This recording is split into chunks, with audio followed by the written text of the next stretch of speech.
Bellissima questa musica, soprattutto vi ho svegliato bene con un tango bellissimo, La Comparsita, per vedere la perfezione del corpo umano di questa donna che riesce a fare tutto. C'è qualcosa che non riusciamo a fare, forse noi donne, no, io penso proprio di no ormai, ma soprattutto la perfezione di quando ci si impegna, ma soprattutto con un corpo che è perfetto. Tu lo ascolti e lui risponde.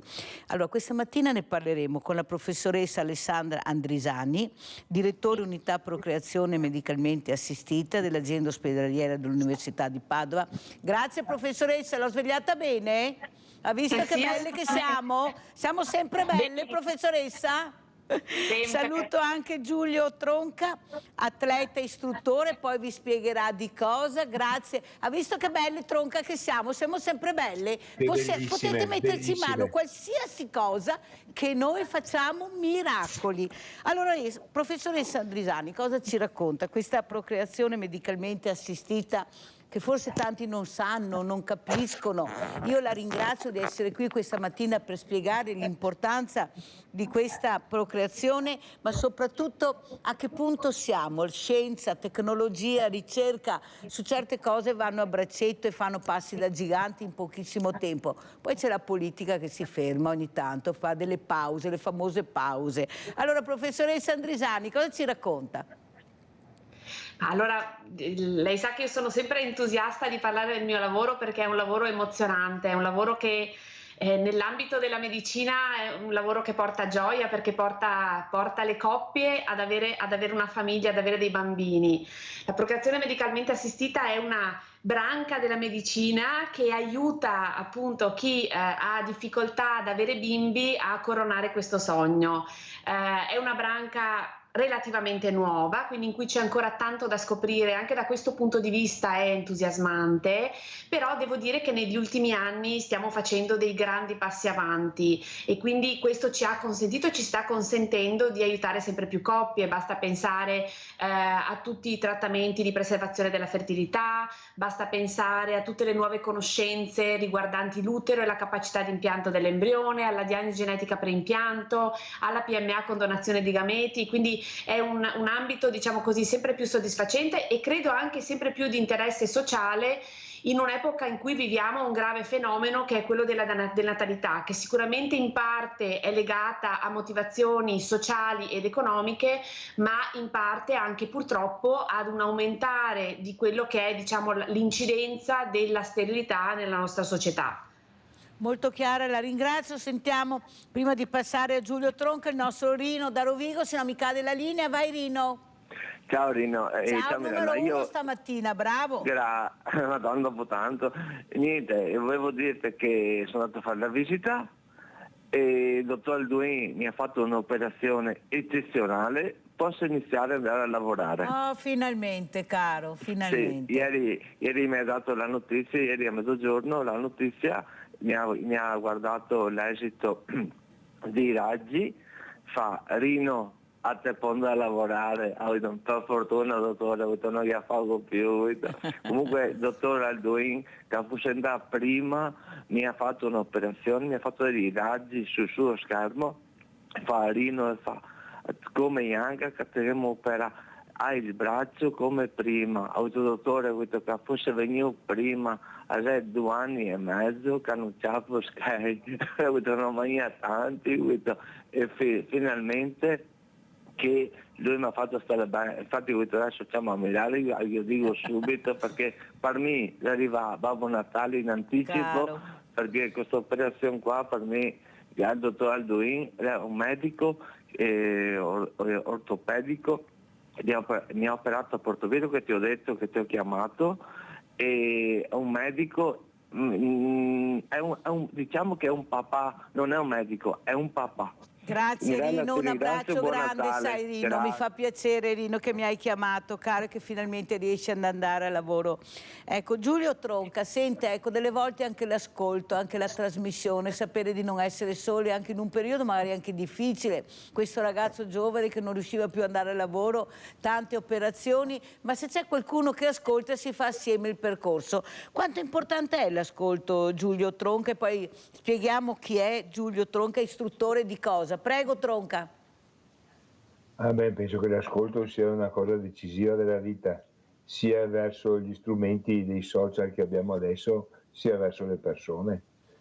Io spero tanto che ci si ascolti anche con le persone che ci stanno vicine, quelle che possiamo incontrare e conoscere, perché l'ascolto è un segno di apertura della mente, secondo me.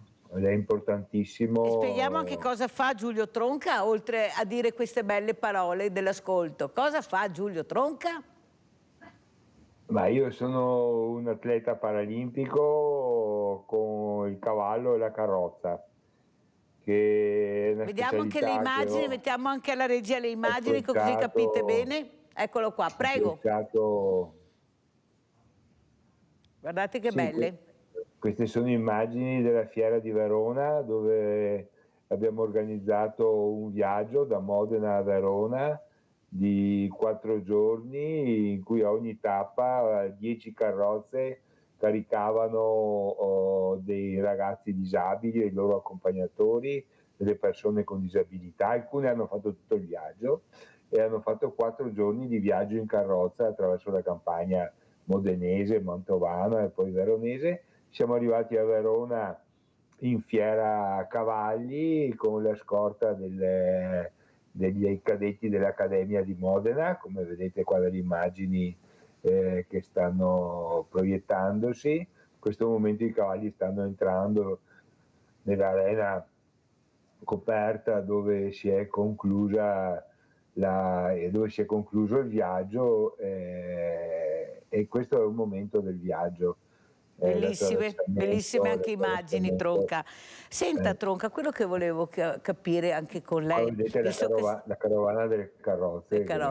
Questo che lei è un atleta paralimpico, ma soprattutto l'importanza di far vivere le emozioni a queste persone che una volta sarebbero state chiuse in casa, non sarebbero uscite, ecco, non avrebbero potuto provare veramente cosa vuol dire l'emozione anche dell'animale, di questo essere meraviglioso. Io dico, per l'animale, guardate, una cosa incredibile, e io so quanto Tronca ami questo animale, ma soprattutto capire che non c'è più questa lontananza tra un mondo di abili e un mondo di diversamente agili, come li chiamo io. Vi muovete in maniera diversa, ma siete come noi, non cambia niente. Usate solo degli strumenti, altri strumenti per muovervi, ma siete delle persone normalissime. Perché si fa ancora fatica a chiamare la persona diversamente agile col proprio nome? E ancora adesso più di qualcuno è disabile. Cosa vuol dire disabile, Tronca, specialmente per un atleta paralimpico? Prego. Allora, la disabilità cos'è? La mancanza di abilità. Quindi tutti quanti noi abbiamo delle mancanze, perché nessuno è perfetto e nessuno è al 100% realizzato nella vita. Quindi la disabilità è una condizione che vivono tutti. Alcuni la vivono in maniera più pesante, nel senso che gli sono limitati dei movimenti o delle capacità relazionali o delle situazioni. A volte questa è la società che poi crea dei limiti a questo approccio con le persone.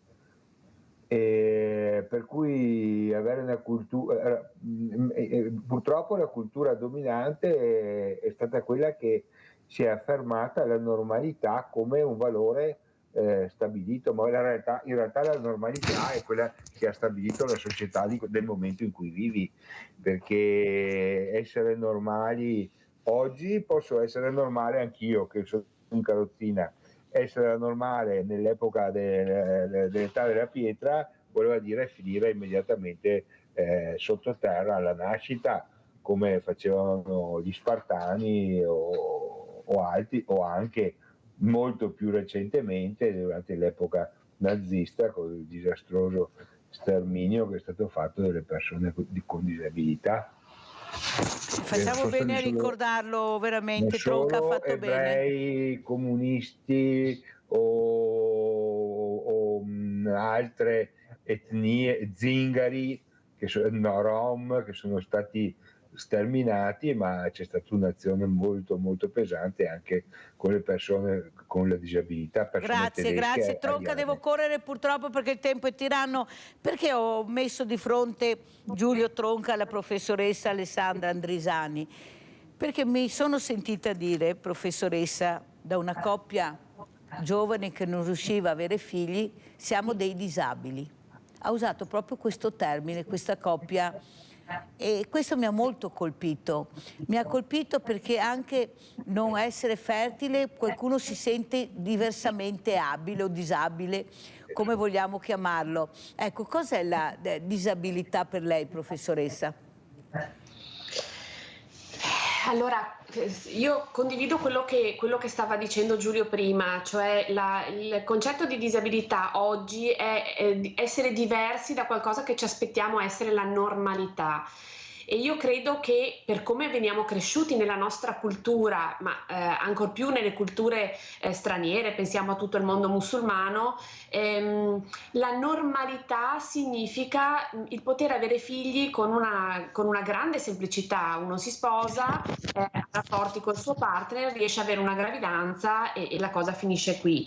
In realtà questo è il grosso problema dell'infertilità, il fatto che impatta su quella che è molto spesso l'autostima dei nostri pazienti, perché ciò che ci aspettiamo tutti essere la cosa più naturale del mondo, in realtà non arriva con la naturalezza e con la facilità che ci aspettiamo e che tutti ci avevano insegnato sarebbe stata quella, insomma, per cui molto spesso noi ci troviamo di fronte a queste coppie che vivono un dolore, un lutto, una frustrazione, un senso di colpa di fronte ad una malattia che è un po' atipico rispetto alle malattie in genere, perché di solito la malattia porta a un senso di ingiustizia, nessuno si sente in colpa per essere malato. Questa è una grande differenza che distingue i pazienti infertili da pazienti che sono affetti da tanti altri tipi di patologie, ed è qualcosa su cui noi ci soffermiamo e cerchiamo di lavorare sia come medici, perché oramai dopo tanti anni di esperienza comprendiamo questo stato d'animo del paziente e cerchiamo di lavorare molto su questo stato d'animo, perché purtroppo non è detto che alla fine del loro percorso coroneranno il loro sogno, però devono capire che non c'è nessuna colpa nell'essere affetti da una patologia, e dall'altro grazie anche al supporto di figure come quelli di professionisti psicologi che sono proprio esperti nella gestione del singolo ma anche della coppia, perché ricordiamoci che questa malattia è atipica perché non riguarda il soggetto singolo ma riguarda la coppia, e quindi è una cosa ancora più particolare e che ci aiutano, diciamo così, ad alleviare questo dolore nelle coppie. Molto chiara, grazie, veramente sentite l'importanza di conoscere, di capire, proprio diventa un disagio mentale, psicologico che veramente la coppia vive in maniera incredibilmente negativa e questo non va bene. Grazie invece alla professoressa Andrisani, a questi studi, a questa ricerca, scienza e tecnologia, avete visto dove siamo arrivati nel 2023, anche in pochissimo tempo. Giustamente la professoressa diceva è una branca nuova, tanto da scoprire ancora. Però ci siamo, professoressa, ci siamo. L'importante è che qualcuno capisca che deve investire nella ricerca, perché la tecnologia fa passi da gigante, però la ricerca va supportata. Abbiamo in linea Rinaldo 2 questa mattina, niente da fare, il primo posto. Va bene lo stesso perché ho sentito Rino che sta bene. Ho sentito Rino che sta bene, Mirella, mi fa molto piacere. Caro Rino, ti auguro un buon lavoro, dopo 2 anni che ti sei fermo, sono contento per te. Ti auguro che tutti i tuoi desideri si esaudiscano, perché è proprio una bella notizia oggi. In quanto riguarda la disabilità, Mirella, siamo noi altri che non l'abbiamo, siamo egoisti, perché non è capito perché. Perché mi aveva mai insegnato una trasmissione come la tua, vedremo su un'altra maniera. Da quando che vedo le tue trasmissioni, li vedo su un'altra maniera. E vedevo anche a praticare, che non avevo tanti anche amici, vabbè, che lo faremo molto una roba sai così. Però mi sembra meno degli altri, anzi di più, perché di più attaccai la vita degli altri. E vede la roba su un'altra maniera, hai capito? Negli altri sono superficiali. Tutto ne va bene, tutto invece io lì no. Io lì già quello che vuoi fare, mi mette tutto dei ori, perché riesce meglio della persona che è normale, diremo. Bisogna insegnargli ai pupilli cose che è disabilità da bambini sulle scuole. Questo bisogna insegnargli. Si vedrà che dopo magari in pochi anni o una generazione cambia tutto il sistema di approcciarsi a queste persone, che non è niente manco di noi altri, forse è la di più, perché quando chi riesce su una roba che si è messa in testa, i felicino, perché partendo svantaggiato, che ti arriva una cena vittoria e le tre, che più Mirella, e ora bisogna che trasmissione come la tua non si vede più, a fargli vedere la verità, a fargli vedere che mi sembra manco di noi altri, mi sembra come noi altri e forse di più. Cara Mirella, buona giornata e auguri ai tuoi ospiti. Grazie Rinaldo, anche per capire l'importanza del bambino. Allora io racconto sempre, professoressa, lo dico anche a Giulio Tronca, siccome ho le scuole che vengono al banco solidale e anche a Villa Margherita inclusiva, poi vi farò vedere cosa è successo ieri con il signor Giulio Cecchettin. Ho un Fulvio Marotto, che fa parte del direttivo dei Veneti Schiacciati, che non ha completamente le mani, ha una specie di dito ma stranissimo. E una bambina si è avvicinata di 5 anni, professoressa, e l'ha guardato e gli ha detto: ma come mai hai quel dito là brutto anche e pochi? E lui l'ha guardata e ha detto: guarda che forse sei tu che hai troppe dita. Lei si è guardata le mani, ha accarezzato questo dito. Sai che forse hai ragione, io ne ho troppi, ma come si fa allora? Capisce che il bambino non vede la diversità in maniera negativa. Guardate che abbiamo delle creature meravigliose, che se noi sapessimo ascoltarle, accompagnarle, anche su temi importanti. Vi ricordate una volta, dicevo, voi bambini non capite, sono cose da grandi. Vorrei capire cosa sono le cose da grandi che una volta si dicevano. Ecco, questo bambino che riesce invece a vedere anche la diversità, professoressa, in maniera diversa, in maniera positiva, e soprattutto parlare anche di questi bambini, ecco, perché la sessualità, tutte queste cose tabù a scuola, non se ne parla, poi vediamo i disastri che fanno, il corpo umano che diventa un oggetto, l'amore è solo oggetto, non è più un atto d'amore fare sesso. Cosa dice, professoressa? Anche questo dovrebbe essere introdotto nelle scuole per capire anche questa procreazione, il futuro, la ricerca, perché appartiene anche loro il futuro. È loro il futuro, prego. Sono perfettamente d'accordo, perché diciamo che negli ultimi anni il progresso in maniera molto rapida ha fatto sì che attraverso i social i nostri ragazzi potessero accedere a delle informazioni che però giustamente non sempre sono informazioni corrette. Di contro le generazioni di adulti non sono stati in grado di stare dietro così velocemente alla tecnologia e quindi non si sono adeguate.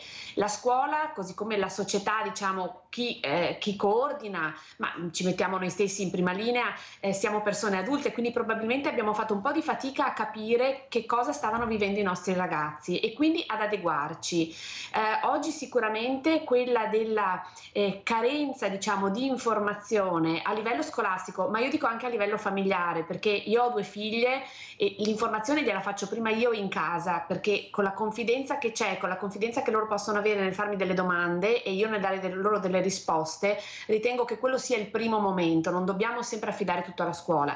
Però sicuramente la scuola ha le sue responsabilità e oggi molto spesso la scuola è carente perché non si sa mai cosa si deve dire, non si vorrebbe dire troppo e questo forse è un errore, cioè bisognerebbe parlare di questi argomenti. È in essere è stata fatta una proposta, ma credo che verrà realizzata. Io ho chiesto attraverso la mia unità di poter elaborare un progetto di tutela della salute riproduttiva, e questo stiamo già iniziando a fare, per esempio con le piccole pazienti affette da diabete, piuttosto che con le giovani pazienti affette da malattie reumatiche o autoimmuni, che sono pazienti che di per sé hanno un rischio maggiore, proprio per la patologia da cui sono affette, di avere problemi poi di fertilità in futuro.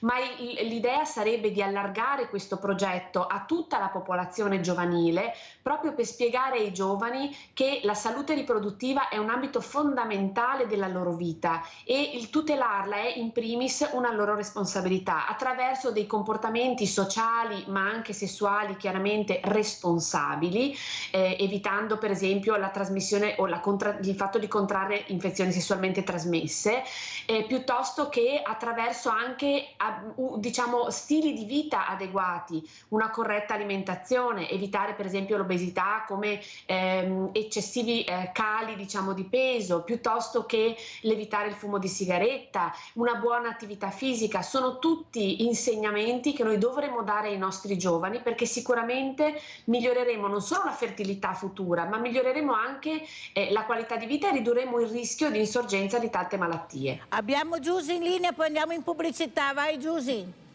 Ciao Mirella, buongiorno ai tuoi ospiti.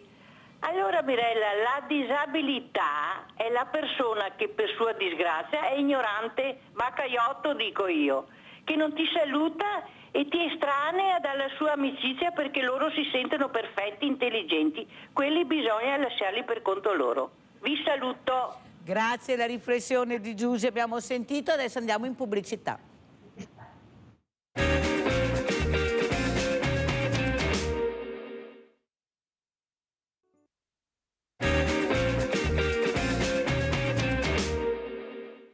Consulenze genetiche e di coppia, supporto psicologico, esami e tecniche di inseminazione artificiale e di fecondazione in vitro. Il centro di procreazione medicalmente assistita dell'ospedale di Pieve di Cadore è un'eccellenza della sanità bellunese e veneta ed è punto di riferimento per le coppie che desiderano una gravidanza e che trovano difficoltà nel loro cammino. Noi ci occupiamo appunto di accogliere le coppie, definire la diagnosi, perché a volte le coppie già hanno fatto un percorso esterno dal proprio ginecologo o presso altri centri, e quindi abbiamo a disposizione tutte le più moderne tecniche diagnostiche per valutare sia l'infertilità maschile, femminile che di coppia, e poi possiamo offrire delle soluzioni. Il primo dovere del centro di PMA è quello di accogliere le coppie e tranquillizzarle, perché il percorso è impegnativo a fronte dell'aspettativa di ottenere una gravidanza. Con una giusta diagnosi, un giusto indirizzo terapeutico si possono risolvere abbiamo tante soddisfazioni, abbiamo tanti bimbi in più che nascono in Italia, nel mondo, grazie alla fecondazione assistita. Il limite d'età per l'accesso al centro di PMA è stato stabilito dalla Regione Veneto ed è di 50 anni per la donna e di 65 anni per l'uomo. Oltre a offrire le tecniche, quelle diciamo che di secondo livello, quindi complesse, noi offriamo soprattutto un supporto per ottenere la gravidanza spontaneamente, perché il nostro obiettivo è far avere la gravidanza alle coppie. Se necessario, possiamo avvalerci anche di tecniche complesse. Al centro di Pieve di Cadore la maggioranza degli accessi è rappresentata da coppie bellunesi, il 30% arriva dalla regione, il 10% proviene da tutta Italia. I risultati arrivano e sono fonte di soddisfazione. Rimane l'affetto delle coppie che poi ritornano con i bimbi qui, perché sì, magari vengono da altre province, però ritornano a Pieve anche con i bimbi per far vedere dove un po' sono stati concepiti. Allora, professoressa Andrisani, questa voglia di diventare i genitori, io questa mattina sono veramente felice di averla ospite per far capire che non è così, sta passando un messaggio veramente sbagliato, questa denatalità vista nella maniera pessima direi, perché non è vero, ci sono delle cose che si devono sapere, questa voglia di diventare genitori, coppie giovani, anche meno giovani, queste donne che a 40 anni vogliono diventare mamme, lei cosa ne pensa, professoressa? Allora, io penso che il primo messaggio che deve passare e che purtroppo, diciamo, alla luce anche di vari studi che abbiamo effettuato, abbiamo visto che ancora è un messaggio che non è conosciuto dalle persone, è che purtroppo la fertilità è legata all'età e in particolar modo all'età della donna. Oggi purtroppo parte del problema dell'infertilità è legato al fatto che da noi arrivano coppie che sono troppo grandi di età per avere una gravidanza spontaneamente o comunque per averla con facilità, e questo chiaramente crea un fenomeno che è un po' quello che potremmo dire dell'infertilità fisiologica. La procreazione medicalmente assistita ovviamente non può ringiovanire le ovaie, non può ricreare delle cellule uovo, e quindi questo ci lega un po' le mani rispetto alle possibilità di successo, o quantomeno rispetto alle possibilità di successo con i gameti, quindi con le cellule uovo e gli spermatozoi di quella coppia.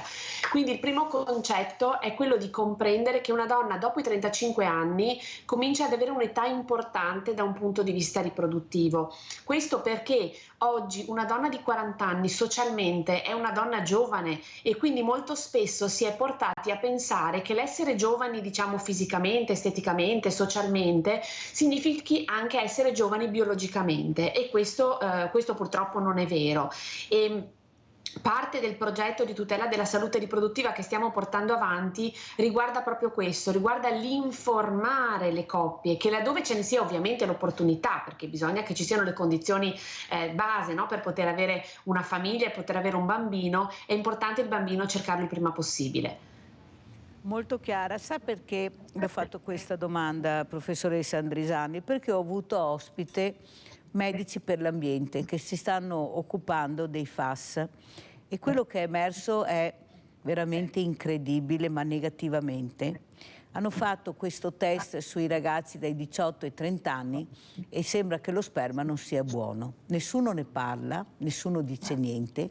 Silenzio assoluto anche da parte di quella politica che dovrebbe interessarsi a questa cosa, perché pensate questi ragazzi, questi genitori come vivono questa storia. Adesso ci sono dati, non è che non possono dire che non si sa.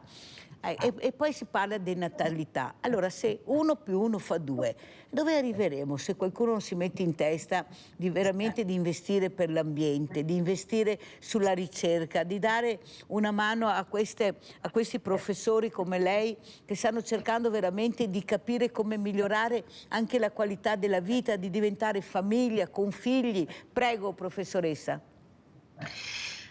Allora, sicuramente oggi l'ambiente e l'inquinamento ambientale che ritroviamo poi nell'aria che respiriamo, ma anche nel cibo che mangiamo, chiaramente abbiamo tutte, diciamo, anche la frutta, la verdura, che sono spesso originano spesso da culture intensive, chiaramente non hanno migliorato né il nostro stato di salute, è aumentato anche tutto il problema della patologia oncologica nella popolazione, e nemmeno chiaramente sulla nostra fertilità, e questa sicuramente è un'area su cui bisognerà lavorare. Correttamente è importante lavorare anche sulla ricerca, perché ad oggi non è ben chiaro che cosa effettivamente questi inquinanti determinino per alterare, per ridurre la fertilità dei nostri pazienti. Quello che posso dire di positivo è che viviamo un'epoca storica, io mi occupo di questo mestiere da oltre 20 anni, ma viviamo un'epoca storica particolarmente, diciamo, importante, perché oggi i nostri politici, e io parlo sia di politici regionali ma anche a livello ministeriale, perché faccio parte di un tavolo tecnico ministeriale che si occupa proprio della cura e dello studio dell'infertilità di coppia, sono molto sensibili al problema. Quindi se un tempo addirittura l'infertilità quasi non era considerata una patologia, veniva considerata un capriccio da parte delle coppie che tutto sommato non avevano niente di grave, solo non riuscivano ad avere figli, oggi c'è una grandissima sensibilità rispetto a questo argomento. La Regione Veneto in questo è particolarmente sensibile, tant'è che lo scorso anno è stata deliberata proprio la rete regionale della procreazione medicalmente assistita, che è una delibera che è servita ad aiutare tutti noi sia a entrare in contatto per poter migliorare le nostre performance, ma che ci ha anche garantito di entrare in contatto con il territorio in maniera tale da spiegare ai colleghi che lavorano sul territorio quali sono le reali problematiche di queste coppie e come fare a prevenirle se possibile o comunque a intervenire precocemente in maniera tale da rendere il problema risolvibile. Quindi devo dire che nel male stiamo facendo dei passi avanti. Il fatto che i nostri politici siano interessati a questo significa che si è disposti a spendere su questo argomento e chiaramente in questo senso a dare, come dire, respiro a tutto quello che è il nostro lavoro, non solo clinico, pratico, ma anche di ricerca.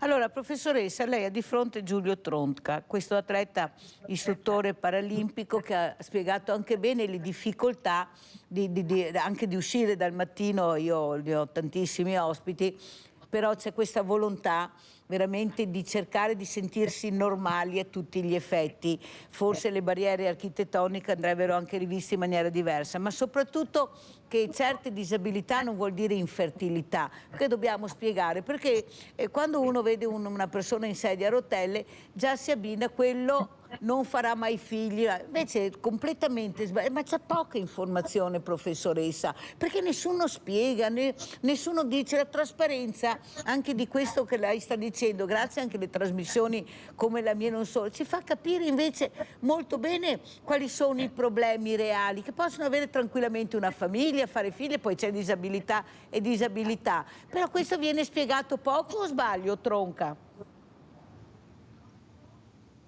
Beh, è un argomento su cui bisognerebbe approfondire bene i discorsi, nel senso che le difficoltà, adesso parliamo, le patologie sono molto diverse.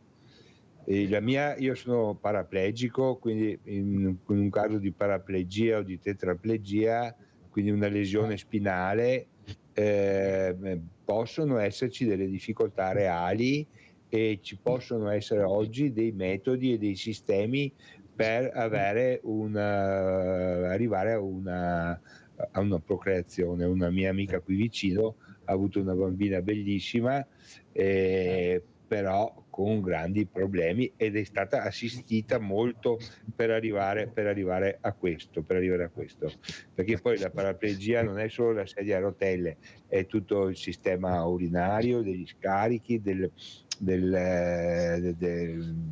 sistema anale e anche il sistema sessuale, quindi perché poi quando hai una lesione sulle comunicazioni nervose, chiaramente la lesione colpisce tutta una parte del corpo. Quindi quello che è grave è soprattutto l'assenza di confronto e di dibattito sulla sessualità delle persone con disabilità. Cioè c'è una pietra in cima per cui queste persone sembra che non abbiano una loro sessualità. In realtà c'è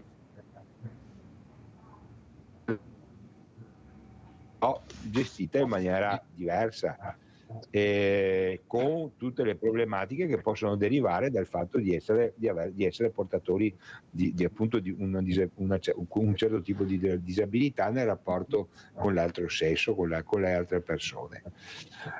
Basti pensare che il 50%, se non di più, delle relazioni di coppia delle persone che hanno dei gravi traumi, dopo il trauma queste coppie saltano, cioè finiscono di vivere la loro vita di coppia.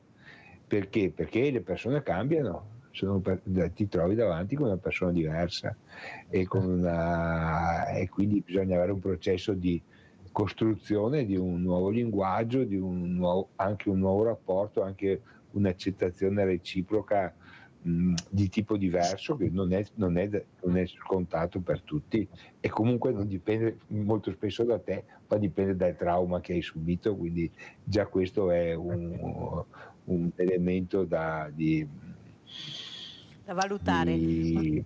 Allora andiamo a vedere anche un altro servizio prima di commentare queste importanti parole di Giulio Tronca con la professoressa Andrisani. Sono parole importanti, sono veramente dei confronti importanti che stiamo facendo per conoscere, perché ci sia anche trasparenza su questi temi che non vengono quasi mai toccati. Allora andiamo a vedere, andiamo adesso dove? A procreazione assistita a Chioggia. Andiamo a Chioggia, professoressa. Primo sopralluogo pubblico al cantiere nell'ospedale di Chioggia, dove sorgerà il nuovo centro per la procreazione medicalmente assistita che servirà il territorio. Questo centro si propone di soddisfare le esigenze dell'intera ULSS 3 e non solo, anche le esigenze di tutte quelle coppie che del Veneto e al di fuori del Veneto che ambiscono ad avere dei trattamenti ad altissima tecnologia e professionalità per i loro problemi riproduttivi. Sarà un centro di riferimento anche oltre i confini dell'ULSS 3, proprio per poter contribuire a contenere la forte tendenza alla denatalità. È un servizio sempre più necessario, tenete conto che noi purtroppo siamo fanalino di coda d'Europa per natalità e per età al primo parto. Dall'ultimo report Istat parliamo di 33,1 anni al primo parto, e questo a sua volta sta contribuendo al calo demografico e all'aumento delle problematiche riproduttive. Contemporaneamente al centro, all'ospedale di Chioggia si realizzerà anche il nuovo blocco parto-travaglio. Stiamo portando avanti un importante lavoro, un importante investimento che riguarda sia la componente ospedaliera sia la componente territoriale.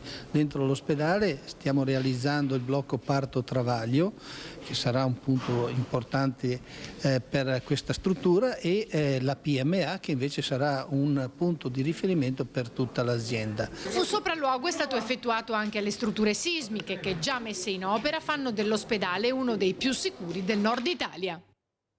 Allora, professoressa Andrisani, commentiamo anche le parole di Giulio Tronca, perché bisognerà iniziare anche a parlare di questi argomenti. Sono argomenti che poi interessano la comunità, ecco, perché non sai mai cosa c'è dietro l'angolo e cosa ti aspetta. È giusto capire e anche sentire, ma anche queste testimonianze proiettate nel futuro per migliorare la qualità della vita, testimonianze recenti e meno recenti, ma il nocciolo è sempre quello: andare avanti, crederci. Prego, professoressa.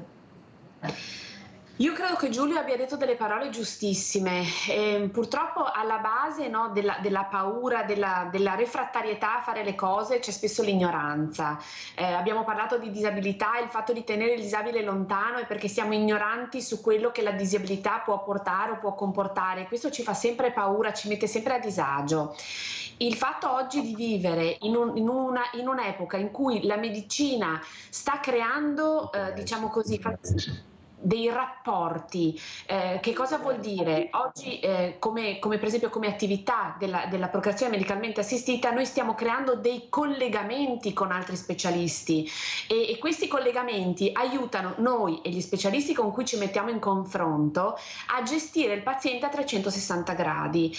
Cosa vuol dire? Faccio l'esempio per esempio dei pazienti oncologici. Quando abbiamo iniziato a trattare i pazienti oncologici per la preservazione, noi conoscevamo la nostra materia, cioè l'infertilità, il problema della riproduzione, eventualmente il problema ginecologico, ma non conoscevamo tutti gli aspetti che la malattia oncologica poteva portare a questi pazienti, tra cui anche quello della sessualità, per esempio, su cui questi pazienti chiedono e a cui spesso non avevano risposta. Oggi, grazie al confronto tra diverse figure specialistiche, riusciamo a prenderci carico di questi pazienti e ad aiutarli nel loro percorso, gestendo le loro esigenze a 360 gradi.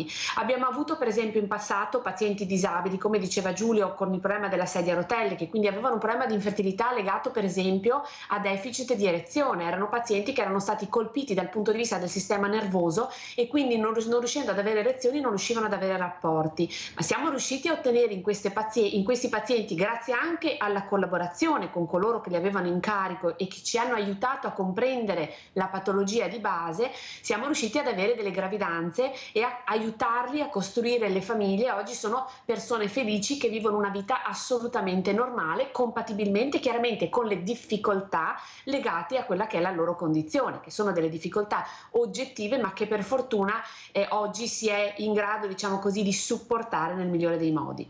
Penso che ci stia dando delle notizie importantissime, professoressa Andrisani. La ringrazio veramente. Pensate a casa, magari chi non sapeva, la speranza, ecco, la speranza di vedere un futuro migliore, di fare una famiglia, di avere figli. Guardate, veramente sono testimonianze di Tronca, ma soprattutto di come ha spiegato benissimo la professoressa Andrisani, di quello che può fare la ricerca, scienza e tecnologia assieme. Sono delle cose meravigliose che veramente la politica dovrebbe investire, altro che la pista da bob e il ponte di Messina. Qua ce ne sarebbe da fare per tutti e di più, per la qualità della vita di tutti noi. Le sorride, professoressa, mi viene da piangere, da disperazione quando sento certi numeri di certi costi per chissà cosa, che gli italiani lo vogliono. Non mi ha mai domanda niente se voglio o non voglio, dire la verità. Sondaggi non ne parliamo, ma lei è mai stata sentita per un sondaggio, professoressa?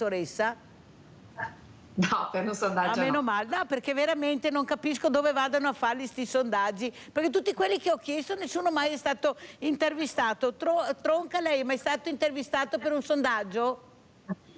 No, sono stato intervistato tante volte per le carrozze e le gare, mai per il no, meno male, perché non sappiamo dove trovano sti numeri. Gli italiani hanno risposto, sì, vorrei capire quali italiani. Ecco, c'è la privacy e dietro allora questo. Io avevo fatto un lavoro abbastanza importante con una indagine sulla sessualità delle persone disabili con un gruppo di psicologi dove c'è questo centro specializzato in cura delle lesioni spinali, e non siamo mai riusciti a portarla in fondo, siamo stati sempre fermati prima di arrivare alle pubblicazioni, alle conclusioni del discorso e alla pubblicizzazione. E perché questo, Tronca, secondo lei? Perché ci sono molte strutture positive, come quella sicuramente della dottoressa che sta interloquendo e parlando con noi e sta anzi dicendo queste bellissime cose sulla procreazione assistita, però bisogna anche dire che ci sono spaventose rigidità dentro il mondo medico e di quello che conta, che ha potere nell'affrontare e nell'aprire questi spazi di dialogo e di confronto, perché poi quando assumi un problema all'interno della struttura di questo genere devi portarlo avanti a 360 gradi, come ha detto la dottoressa prima, mentre questo non si fa. Cioè, oggi ti mandano in ospedale a curarti nelle lesioni spinali psicologica ogni 15 giorni, quando uno ha avuto una vita sconvolta dalla base della sua totale esistenza, a casa, in famiglia, non abbiamo niente e non vogliono neanche parlarne, perché dicono che lo curano l'aspetto fisico. Va bene, e lo curano bene anche nel Veneto, per fortuna, ma quello psicologico, relazionale e cosa, su questo oggi secondo me non è che abbiamo fatto grandi passi, abbiamo fatto qualche passo. Sentiamo come commenta la professoressa Andrisani. Tronca, perché devo correre, perché stiamo finendo la trasmissione, la puntata con voi. Prego, professoressa, quello che dice Tronca fa veramente rabbrividire. Abbiamo tanto, ma abbiamo anche poco. Prego. Allora, come sempre mi trovo a condividere quello che dice da tutta questa puntata, perché lui chiaramente ha vissuto un'esperienza diretta, quindi chi più di lui può testimoniare quello che succede o non succede. Ha ragione, nel senso che un altro grosso limite e ostacolo, io parlo chiaramente del mio ambito, ma insomma che io vedo nell'ambito ospedaliero, è che si è sempre pensato l'ospedale abitato dai medici, perché il malato ha un problema fisico e pertanto la cura deve essere la cura della malattia, che è una malattia fisica, facciamo eccezione diciamo per le patologie psichiatriche. In realtà oggi si sta concependo un nuovo concetto di medicina, cioè il malato non è solo un organo, ma è una persona che ha una serie di esigenze, e parte di queste esigenze sono delle esigenze psicologiche, quelle che portano all'accettazione della patologia e alla capacità di vivere una vita adeguata, soddisfacente e serena con la patologia, perché purtroppo non sempre noi riusciamo a curarla la patologia, e anche quando riusciamo a curarla abbiamo delle volte dei reliquati, cioè alla fine della cura noi non siamo uguali a quello che eravamo all'inizio. Questo è fondamentale ed è il motivo per cui si sta combattendo per l'avere accanto alla figura del medico per le specifiche patologie anche lo psicologo. E perché dico per le specifiche patologie? Perché oggi non ci possiamo più accontentare dello psicologo tuttologo che gestisce il lutto della morte perinatale, così come quello oncologico, così come quello del trauma spinale. Oggi servono figure di professionisti che siano dedicati a quel tipo di patologia, perché devono rapportarsi con quel tipo di paziente che ha quel tipo di problematiche. Noi siamo riusciti a farlo con grande fatica, perché purtroppo la gravissima carenza di personale in cui versa il sistema sanitario è, voglio dire, agli occhi di tutti, non è una novità per nessuno. Con dei grossi sforzi siamo riusciti a selezionare dei criteri per poter in qualche modo garantire questo supporto ai nostri pazienti, e devo dire che io il riscontro che ho è un riscontro estremamente positivo. Ho pazienti che vengono a ringraziarmi non perché li ho aiutate a ottenere la gravidanza, ma perché accanto a questo sono riuscita a garantire loro, attraverso degli psicologi formati ed estremamente competenti, un supporto che consentisse loro di seguire questo percorso in maniera serena e che li aveva messi nelle condizioni eventualmente di accettare il successo ma anche l'insuccesso. Quindi sicuramente sì, e credo che sia ovviamente fondamentale per chi come il paziente che subisce un trauma spinale ha oggettivamente una vita che è completamente stravolta. Grazie professoressa, soprattutto per far capire non l'ospedale solo come organo, ma anche come psiche, accompagnare queste persone, questi genitori, anche su drammi particolari che possono incorrere nella loro vita, e cercare di supportarli a livello psicologico è fondamentale, a mio avviso. Forse è la cura migliore essere supportati psicologicamente per intraprendere certi percorsi anche molto delicati. Allora, sentiamo Giulio Tronca come ci saluta, perché ormai è finito. Vediamo ancora le immagini veramente della fiera di Verona. Prego Tronca. No, volevo solo sottolineare una roba importantissima che secondo me ha detto la dottoressa adesso, che bisogna curare la persona, curare l'aspetto psicologico, ma soprattutto riuscire a metabolizzare quello che è il cambiamento che avviene nella persona.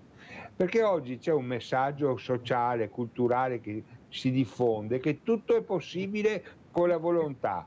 Se vogliamo possiamo fare tutto quello che ci è permesso dalla nostra struttura, dalla nostra condizione fisica, dalla nostra condizione umana, economica e via dicendo, perché non è vero che tutto è possibile fare tantissime cose. Quella che abbiamo fatto a Verona è una roba meravigliosa, l'ho gestita io. Avete visto che il sorriso di Tronca quando vedi i cavalli, le carrozze, guardatelo, guardate anche a livello psicologico, visto che parliamo di psiche, cosa vuol dire? È stata una cosa meravigliosa avere portato 100 persone in carrozza dopo i 4 giorni di viaggio in strada, con i cavalli, in un mondo diverso, in una relazione diversa fra di loro. Certo che è meraviglioso, ma non è che io faccio tutto. Non corro, insomma, facciamo il 99,9 Tronca, dai, che io la conosco bene. Dice non fa tutto, fa di più. Ecco, ma è importante quello che dice la dottoressa. I traumi vanno metabolizzati, vanno curati e va costruita una cultura di accettazione. Questo è il punto forte di un discorso nuovo. Grazie invece Tronca per le parole che ha detto, per quello che ha cercato di spiegare con l'importanza e l'attenzione che meritano queste persone che forse possono parlare più di altri. Grazie a Giulio Tronca. Sentiamo la professoressa Alessandra Andrisani come ci saluta. Beh, innanzitutto facendo i complimenti a voi per la trasmissione, per il fatto che trattate sempre degli argomenti che sono comunque attuali e che aiutano le persone a capire meglio e probabilmente a sentirsi supportate. Faccio i complimenti anche a Giulio per quello che ha fatto. Io c'ero quel giorno in Fiera Cavalli, mi sono commossa perché ho una figlia che monta, e monta tra l'altro con una ragazza che ha una disabilità perché ha una focomelia, ma nonostante questo riesce addirittura a fare il jumping, che è il salto a cavallo. Questo per dire che se c'è il giusto supporto, il giusto aiuto, non ci si ferma davanti a niente. E augurandomi che insomma di poter essere io anche in parte artefice del fatto di poter aiutare sempre più le persone anche con disabilità che abbiano il desiderio di diventare mamma e papà, perché credo che questa sia forse la cosa più meravigliosa che ci possiamo augurare nella nostra vita. Grazie. Grazie a lei veramente, professoressa Andrisani, la salutiamo, direttore unità procreazione medicalmente assistita all'azienda ospedaliera Università di Padova. Grazie di essere stata con noi, di averci spiegato assieme a Giulio Tronca, questo uomo fantastico, cosa vuol dire veramente parlare di sessualità anche in situazioni delicate. Forse questo tema andrebbe trattato molto di più, e penso che anche a casa abbiano piacere di capire cosa sta succedendo nel mondo, perché questo riguarda il mondo intero. Grazie, grazie, grazie. Pubblicità.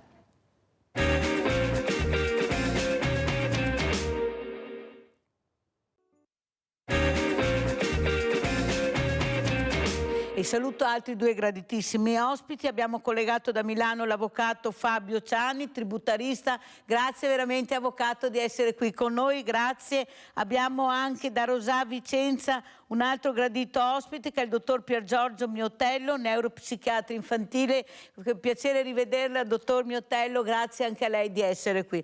Allora io partirei proprio dall'avvocato Ciani. Allora, avvocato, ci spieghi un pochino, perché noi siamo nella confusione totale. Qualcuno l'IRPEF non la tocco perché non voglio mettere le mani nelle tasche degli italiani, altri sindaci la toccano perché bisogna, non ce la facciamo più. L'IRI che riguarda gli imprenditori sta cambiando, ma noi conosciamo queste cose, noi paghiamo le tasse, non ci rendiamo neanche conto di quello che facciamo, di cosa sono realmente, dove vanno a finire questi soldi. C'è la confusione totale. Prego, avvocato. Confusione totale, cerchiamo di mettere un po' di ordine, il legislatore lo sta facendo in questi mesi nell'ambito di questa riforma fiscale, che è un momento di razionalizzazione e di riordino dopo decenni del nostro sistema fiscale.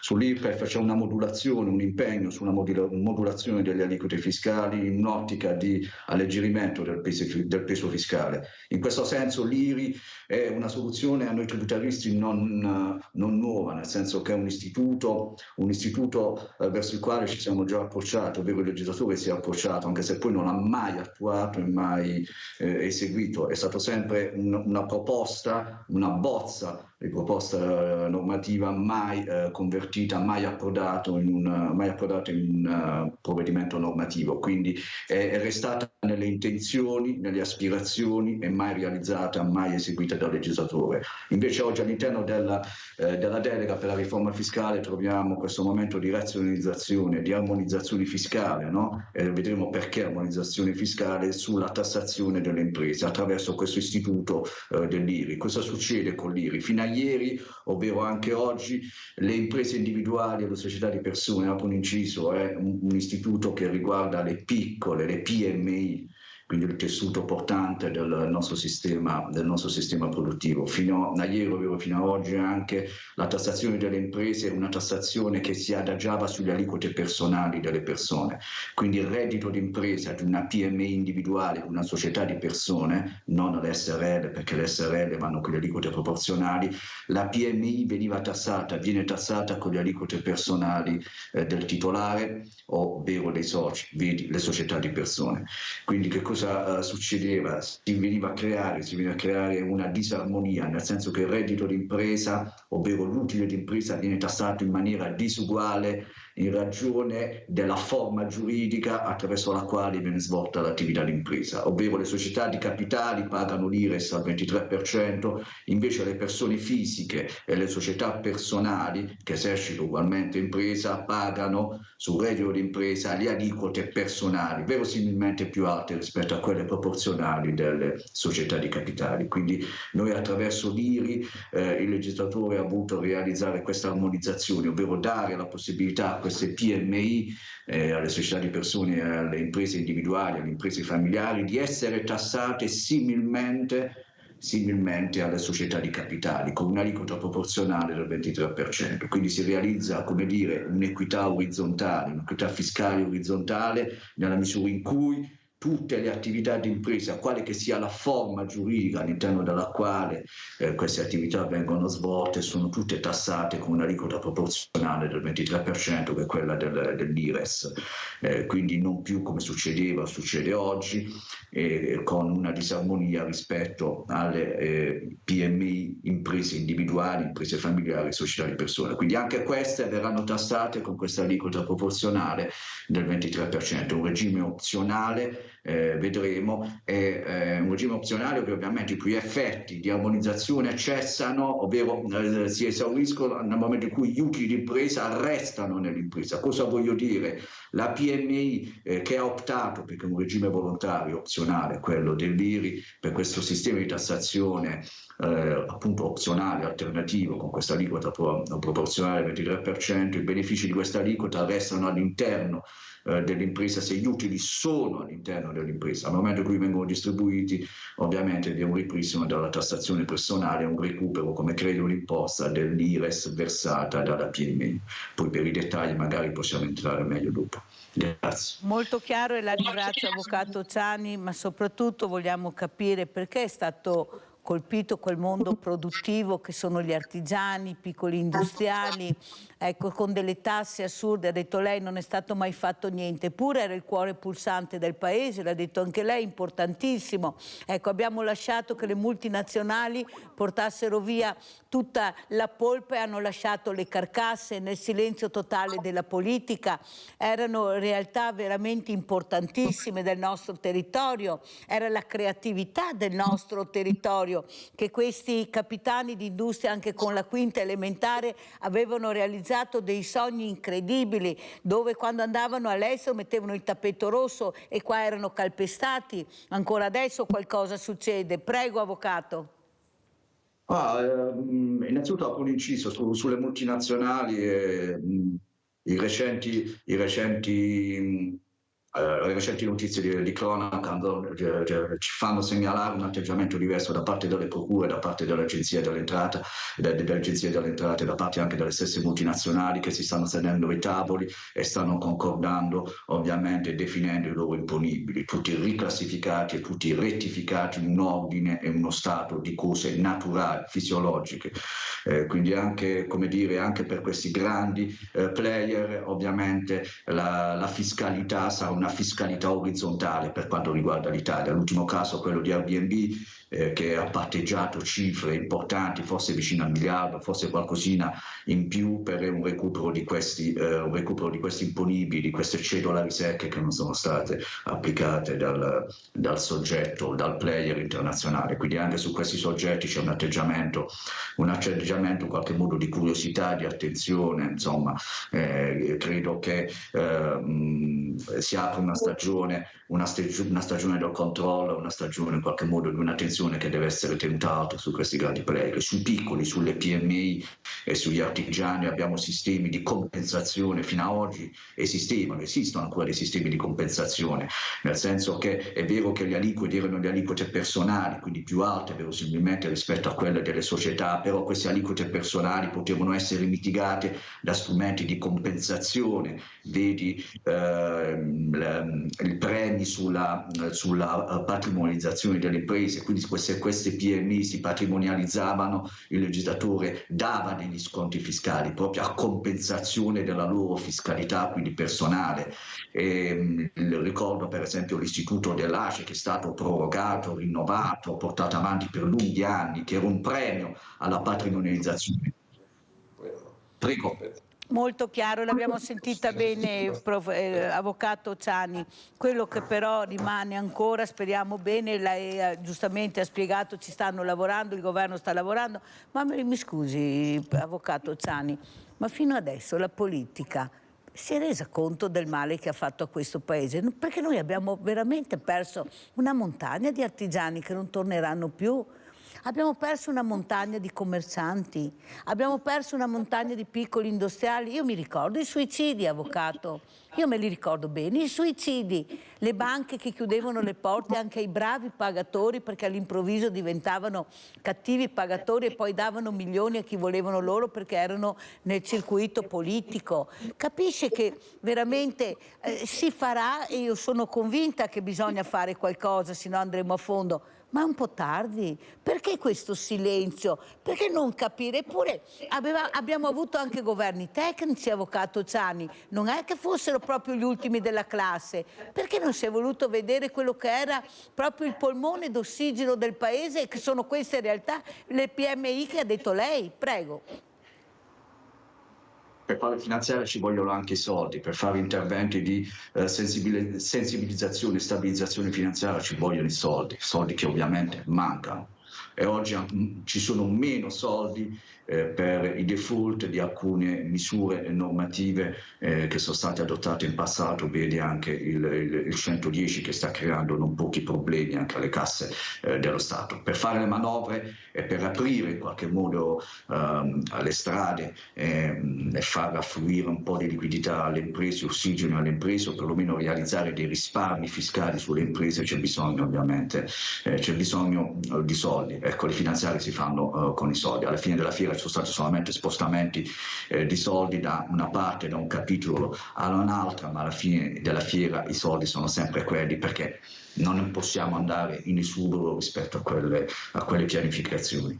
C'è un atteggiamento, ci auguriamo all'interno di questa riforma fiscale, c'è un atteggiamento di compliance verso la PMI, verso la piccola e media impresa. Segnalo un altro istituto molto interessante che è la cooperative compliance per le PMI. Quindi che cosa voglio dire? La PMI viene convocata davanti all'Agenzia delle Entrate in un tavolo, definisce i propri imponibili per un periodo prospettico, dopodiché viene lasciata in pace, quindi stabilisce il suo quantum di tasse che deve pagare nei prossimi anni, e dopodiché viene lasciata veramente in pace. Se realizza utili maggiori rispetto a quelli stimati, quegli utili restano acquisiti, ovvero restano esentasse, quindi è una scommessa anche sul futuro. Quindi guardiamo anche con attenzione queste aperture, sia pure un po' flebili, ma mica tanto rispetto al mondo delle PMI, delle piccole imprese. Ecco, questo è un altro istituto che io metterei sul tavolo, che è un istituto di rasserenazione del rapporto fiscale con l'Agenzia delle Entrate. Io ti convoco, stimiamo gli imponibili, sulla base di essi tu mi paghi le tasse che sono dovute,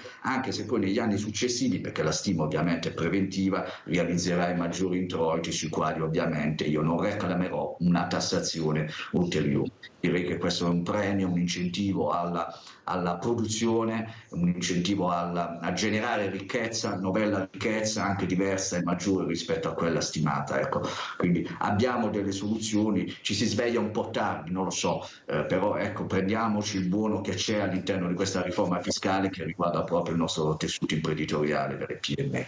Visto che è Natale la prendiamo così, siamo un po' ottimisti, Avvocato Ciani, anche perché ne abbiamo viste passate di tutti i colori, ed come ripeto è stato colpito proprio il cuore pulsante del paese, quello che lavorava. Ecco, continuiamo anche forse a pagare molti parassiti invece che la gente che lavora veramente in questo paese. Forse sarebbe utile iniziare a rivedere anche questo veramente, perché la grande industria sì, ma se l'operaio non lavora la grande industria non esiste. Io la penso così, Avvocato Ciani. Ecco, dobbiamo premiare, non vedere sempre come abbiamo fatto fino adesso l'operaio come fosse un morto di fame, un barbone che non conta niente. No, il cuore pulsante, l'operaio, è quello che dà la forza all'industria. Adesso però saluto anche il dottor Piergiorgio Miotello, neuropsichiatra infantile, allora anche perché paga le tasse anche lui, perciò penso che abbia piacere di aver sentito un'illustre presenza questa mattina col dottor, appunto con l'avvocato Fabio Ciani.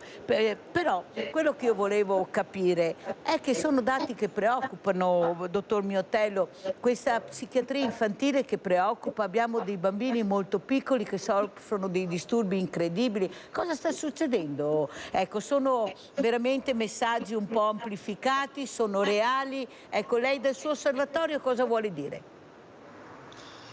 Beh, niente, noi qui a Rosà, al Centro di Neuroscienze e Psicologia, appunto che lavoriamo su questo ambito, io credo che questo sia un dato di realtà, cioè noi abbiamo in questo momento certamente incrementato dopo il Covid, ma non è questo probabilmente la ragione principale, si assiste a un aumento di patologia, di quadri di sofferenza che vedono anche bambini più piccoli rispetto agli adolescenti classici che vedevamo nel passato. Sono quadri di sofferenza nuova in qualche modo perché colpiscono una fascia più, come dire, anticipata rispetto a quello che era la norma, ma si qualificano anche per una complessità di manifestazioni. Cioè è molto più difficile che non nel passato fare diagnosi e inquadrare e capire qual è il quadro clinico, perché la sofferenza oggi, a differenza del passato, sembra molto più fluida, sembra molto caratterizzata da più ambiti di aspetti clinici diversi, il che vuol dire che non solo c'è un anticipo di sofferenza, ma c'è anche una sofferenza che viene esplicitata in maniera più complicata, che è più difficile da cogliere, è più difficile da capire ed è anche più difficile da trattare. Tutto quanto questo naturalmente deve essere collegato e in qualche modo coniugato con quella che è la situazione della famiglia, perché è evidente che questi bambini più sono piccoli, più in qualche modo sono dentro un contesto che può facilitare o rendere in qualche modo più difficile oppure mantenere o anche alimentare una situazione di questo tipo. Però, dottor Miotello, è anche vero che c'è poco ascolto da parte sia dei genitori, non tutti perché non voglio sparare nel mucchio, questa scuola, questi asili, ecco, carissimi, non c'è l'ascolto da parte di adolescenti, ma è da piccolo questo semino che non ha chiesto lui di nascere, va coltivato, va annaffiato, ecco, va fatto un percorso veramente proprio al massimo, ma al massimo accorgimento minimo su quello che sta nascendo. E invece li lasciamo là, non c'è ascolto. I genitori se hanno fortuna di lavorare, lavorano tutti e due, asili carissimi. Questo fa fare fuori di testa, badanti oppure anche babysitter che costano uno stipendio intero. Come fa a reggere a livello psicologico? Perché poi il bambino, questa tensione che vive, anche nella maternità, e vorrei capire, è una tensione che poi è una spugna, assorbe e questo non fa assolutamente bene. Ma perché c'è così poca attenzione? Allora abbiamo visto cosa è successo, non dare attenzione veramente al lavoro, agli artigiani, alle PMI, come abbiamo spiegato ieri, importantissime del nostro territorio. Ma sta succedendo anche per quanto riguarda queste creature? E cosa si fa? Ecco, dove vanno? Che punti di riferimento ci sono? Molti nonni non ci sono. Adesso una volta erano i figli che aiutavano i nonni, adesso fortunatamente qualche nonno aiuta i figli, i nipotini. Cosa sta succedendo? Veramente stanno andando fuori di testa questi ragazzi, basta vedere i suicidi anche nel nostro territorio che abbiamo avuto, prima parlavamo appunto dei capitani di industria e questi industriali. Adesso abbiamo l'opposto, abbiamo i bambini, i ragazzini con queste cose infernali che gli mettiamo in mano perché l'adulto glieli ha messi, non li hanno cercati loro. Cosa sta succedendo? È possibile se riesca a capire che bisogna fare un passo indietro e tornare veramente a giocare, a parlare, a leggere assieme a questi bambini? Prego. Lei ha toccato molti punti che sono tutti molto condivisibili.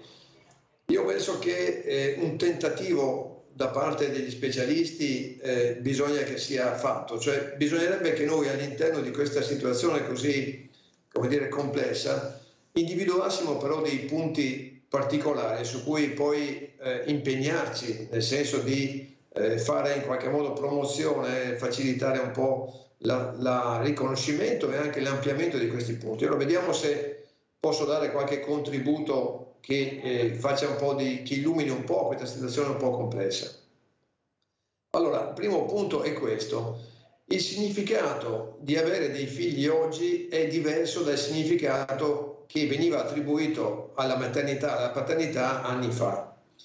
Questo cosa vuol dire? Vuol dire che oggi i bambini sono meno del passato, sono probabilmente più cercati, fino a un certo punto naturalmente, più cercati nel senso che quando si decide di avere un figlio, lo si decide magari più tardi nel corso della vita, lo si decide dopo aver fatto una serie di analisi e anche di confronti con la realtà, per cui un bambino può anche essere chiaramente accolto.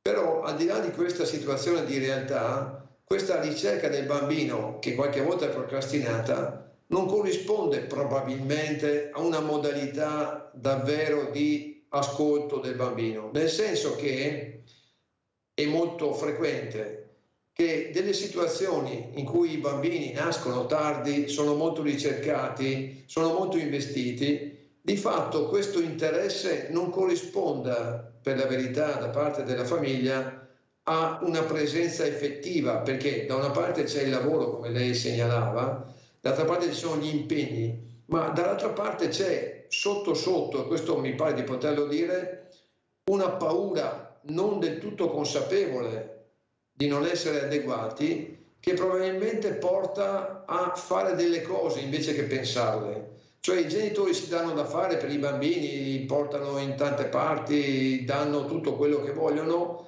ma in qualche modo sono carenti in quello che è lo scambio, in quella che è la capacità di condividere dei pensieri, in quella che è un'attenzione.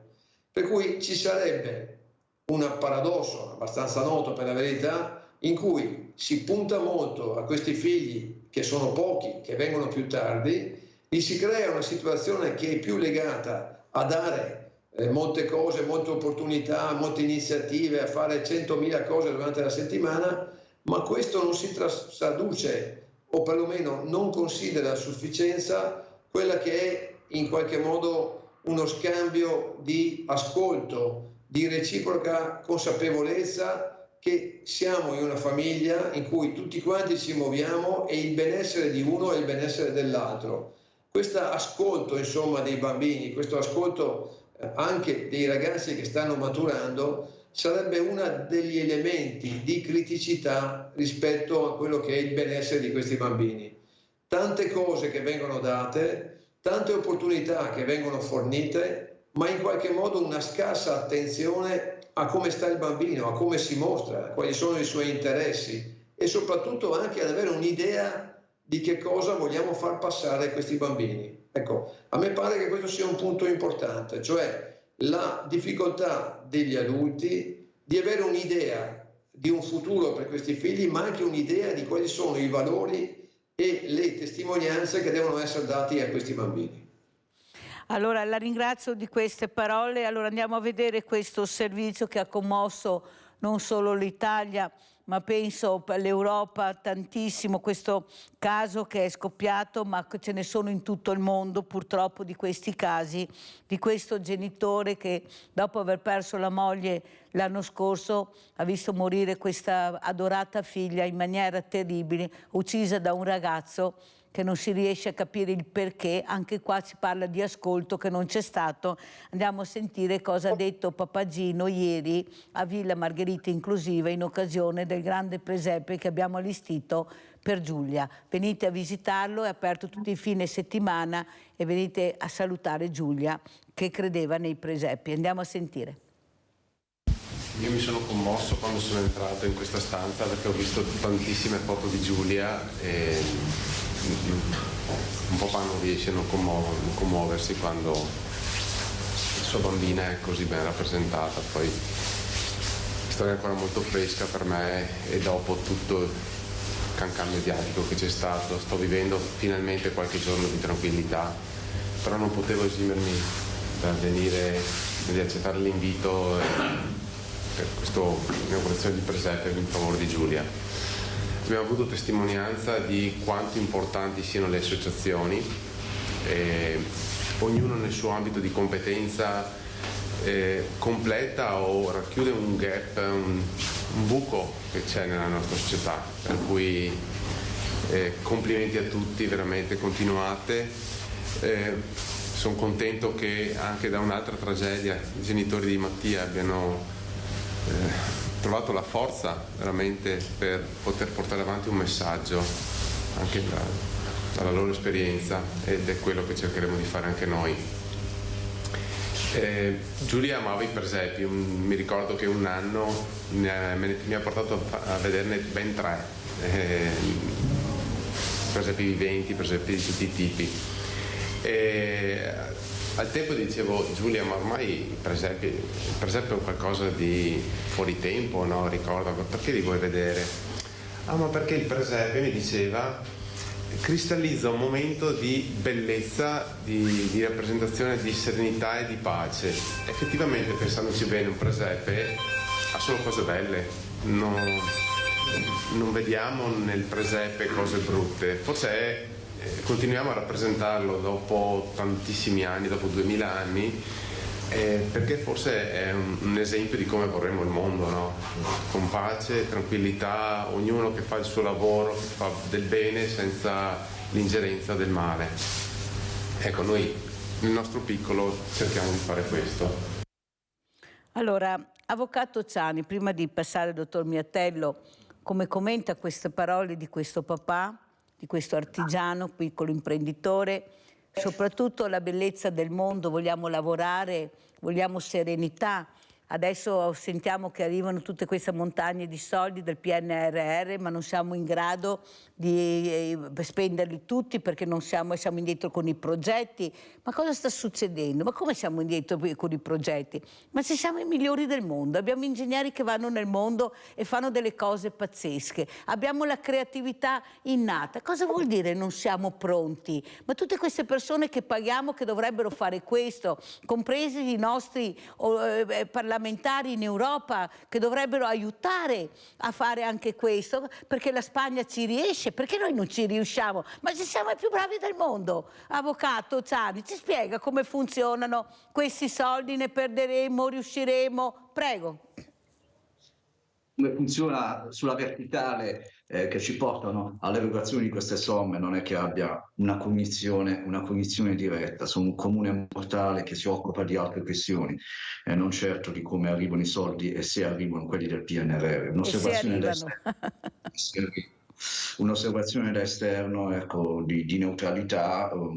Pare insomma che non abbiamo perso quello che è stato deciso altrove, quindi sia pure con lentezza, con gradualità, le cose arriveranno. Ho ascoltato con molta attenzione anche l'intento nel migliorare le infrastrutture di questo paese, di dire in qualche modo di velocizzare la linea adriatica dove l'alta velocità non c'è. Ecco, tutti questi interventi infrastrutturali che ovviamente non sono ciclici, ma hanno l'eccezionalità, la straordinarietà. Ecco, grazie al PNRR forse riusciremo in qualche modo a dare una spinta anche a questo paese sul piano infrastrutturale, laddove le debolezze sono ben note. Ecco, ognuno deve fare la propria parte, poi c'è un po' troppo forza di burocrazia che rallenta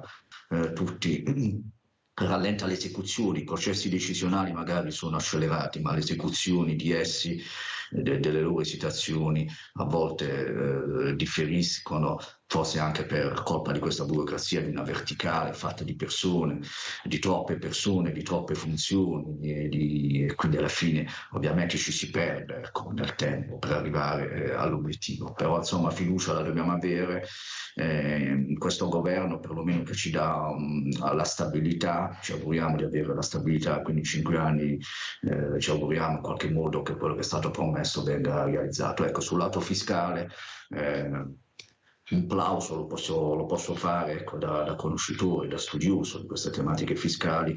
Molte cose positive all'interno di questa riforma fiscale ci sono, vanno nel senso da lei auspicato, ecco, di un alleggerimento della questione fiscale e della liberazione di nuove risorse per il nostro paese. È chiaro che non si è mai contenti, molto c'è da fare, ma ripeto, poi le finanziarie vanno fatte con i soldi, e i soldi oggettivamente non ci sono sono pochi.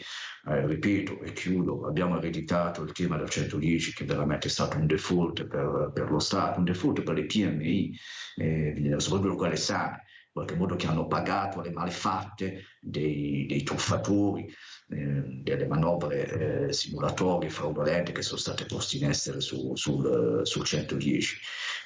Quindi abbiamo ereditato ovviamente anche questo faldone non facile da gestire, ci porteremo anche negli altri anni. Stanno pagando le PMI, ovvero le società che operano in appalto, in subappalto, tutte le verticali delle grandi costruzioni, società, imprese, piccole imprese serie, in qualche modo che stanno pagando, ripeto, le malefatte di altri soggetti in qualche modo che sono intervenuti.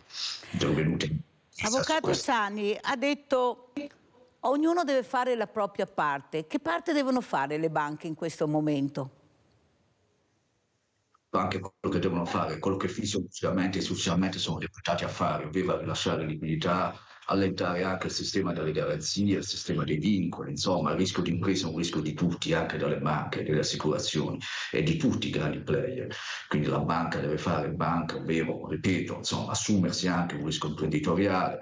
Ovviamente sono quelle che hanno fatto più business nel Covid, non lo dimentichiamo, hanno fatto più business, tant'è che era stata prefigurata l'idea di una tassa sui maxi profitti che è stata sacrificata, poi è stata stralciata questa tassa, ovvero è stata sostituita da una misura di maggiore patrimonializzazione delle banche, cioè le banche non pagano le tasse allo Stato ma si devono maggiormente patrimonializzare. Questo è l'impegno che è stato dato dal legislatore per non pagare questa tassa sugli extra profitti. Le banche devono fare il loro ruolo, soprattutto in questo periodo dove sono stati uno dei player che hanno guadagnato, hanno lucrato, maggiormente lucrato dalla crisi, come anche le imprese energivore. Ecco, quindi il legislatore, come dire, da una parte ha introdotto questo sistema fiscale aggiuntivo, questo prelievo aggiuntivo sui maxi profitti, poi in qualche modo l'ha mitigato, ovvero sostituito con una misura alternativa che è la patrimonializzazione, un impegno alla patrimonializzazione delle stesse banche. Le banche, ripeto, devono fare quello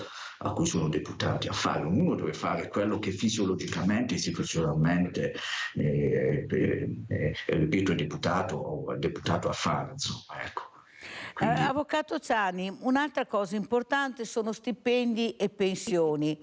Ecco, qualcuno è pessimista, altri sono ottimisti. Lei ha dato delle buone speranze questa mattina e le sono grata perché è Natale. Ecco, io speravo molto che lei dicesse queste cose e le ha dette. La ringrazio, Avvocato Ciani, perché è importante, perché come ha spiegato lei non ce l'aveva spiegato nessuno. Adesso riusciamo a aver fatto anche noi un passetto avanti, perché il popolo ha bisogno di capire. Non è così ignorante come qualcuno pensa. Se tu spieghi, lui capisce. Siamo brave persone. Prego, avvocato.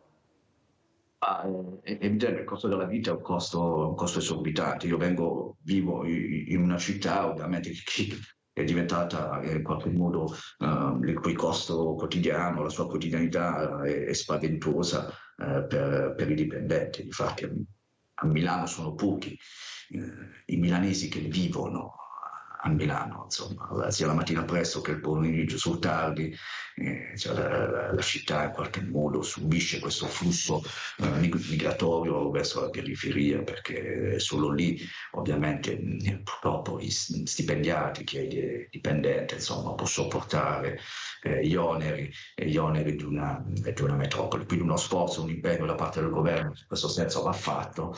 Il cugno fiscale libera delle risorse, non sono tante risorse, però il cugno fiscale è stato fatto.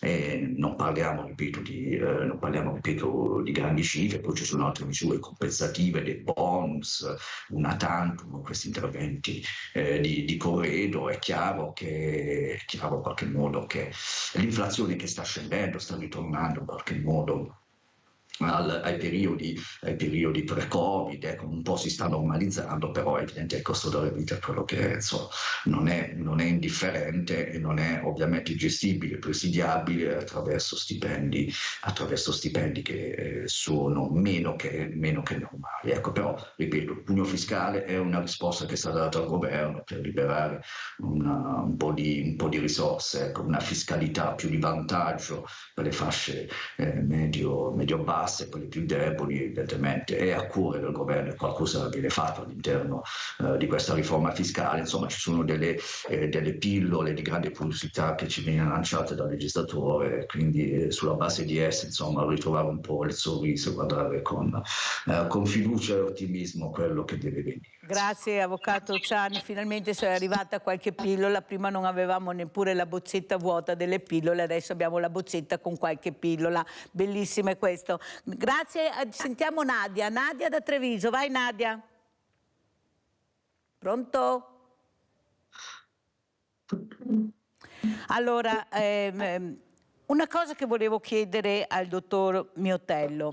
Dottor Miotello, abbiamo sentito questo genitore, ieri farò vedere anche durante la settimana tanti ragazzi che intanto hanno dato subito del tu a Papagino, le hanno detto che per loro è un simbolo importante, è una persona per bene, gli hanno detto che è riuscito ad arrivare nei loro cuori. Parlo di ragazzini e ragazzi sportivi ieri che erano presenti a questa apertura di questo bellissimo presepe per Giulia, ma soprattutto i valori. Ecco, ieri ho scoperto che questi ragazzi hanno i valori, basta accompagnarli in percorsi importanti dove veramente ci sono i valori. Ecco, la morte, la disperazione, la gioia, la voglia di vivere. Ecco, abbiamo sentito con quante pacatezza e quanto ringraziamento Papagino cerca di far capire che lui ha piacere che ci sia questa attenzione e discutere di questi problemi. Prego, dottor Miotello. Ma questo significa che ci sono delle risorse nei ragazzi e nei giovani di oggi. Certamente sono risorse che devono essere portate e fatte emergere evidentemente. Però ecco, in questa situazione abbiamo avuto conferma, l'evento è chiaramente clamoroso, ha coinvolto un po' tutti, ma certamente ha portato alla luce alcuni significati importanti quando parlavamo prima di significati.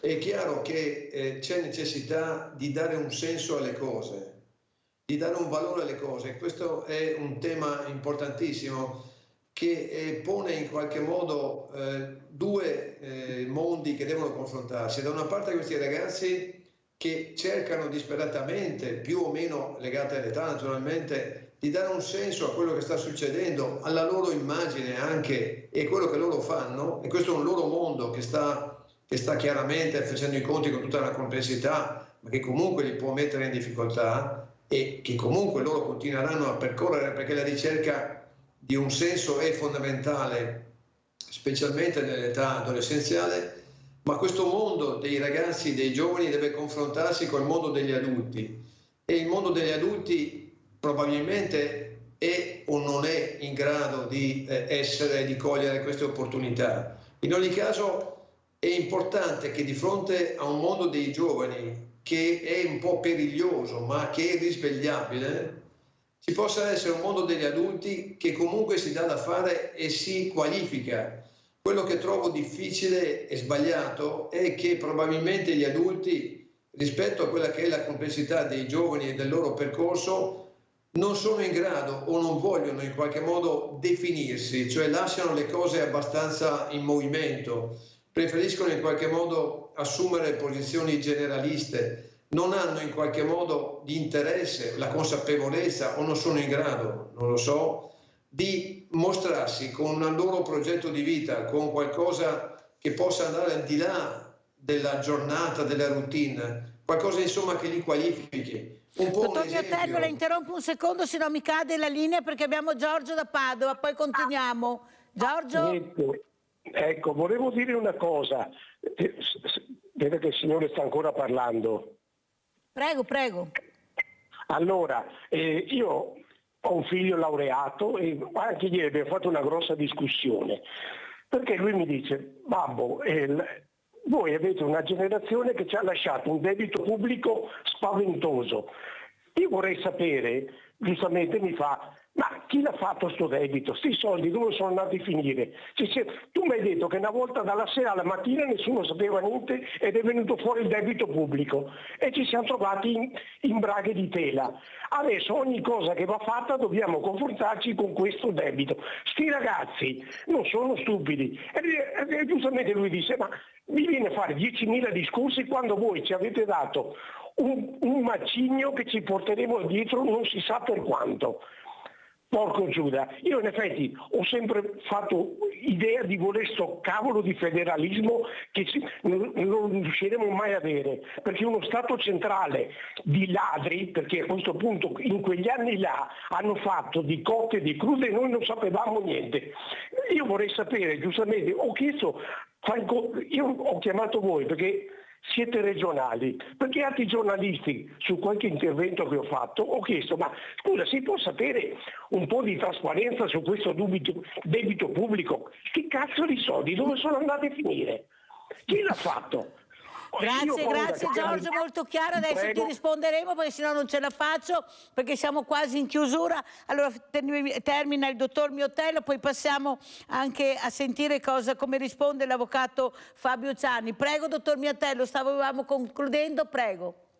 Segnalavo semplicemente il fatto che rispetto a questi ragazzi che mostrano di accendersi, di avere delle idee, c'è bisogno comunque di dei genitori che abbiano altrettanto una capacità di presa di posizione, cioè è molto meglio un genitore che la pensa, che esprime il suo pensiero, che in qualche modo pone dei limiti, pone delle direzioni, piuttosto che una presenza che è molto così approssimativa, altalenante, non precisa, che non si configura e che non punta al senso di quello della sua vita e di quello che vuole fare in qualche modo nel mondo. Questa mancanza di esempio e di riferimento certamente non aiuta questi ragazzi che sono alla ricerca di un senso, e quando c'è un senso che viene un po' messo in crisi, come quello del rispetto dell'altro, della capacità di tollerare la delusione, la distanza, la sconfitta, bene, questi ragazzi sentono, avvertono che questa è una delle realtà su cui devono confrontarsi e su cui molti non sono preparati. Allora un adulto che è in grado di esserci, di avere delle idee, di portare avanti un suo progetto, certamente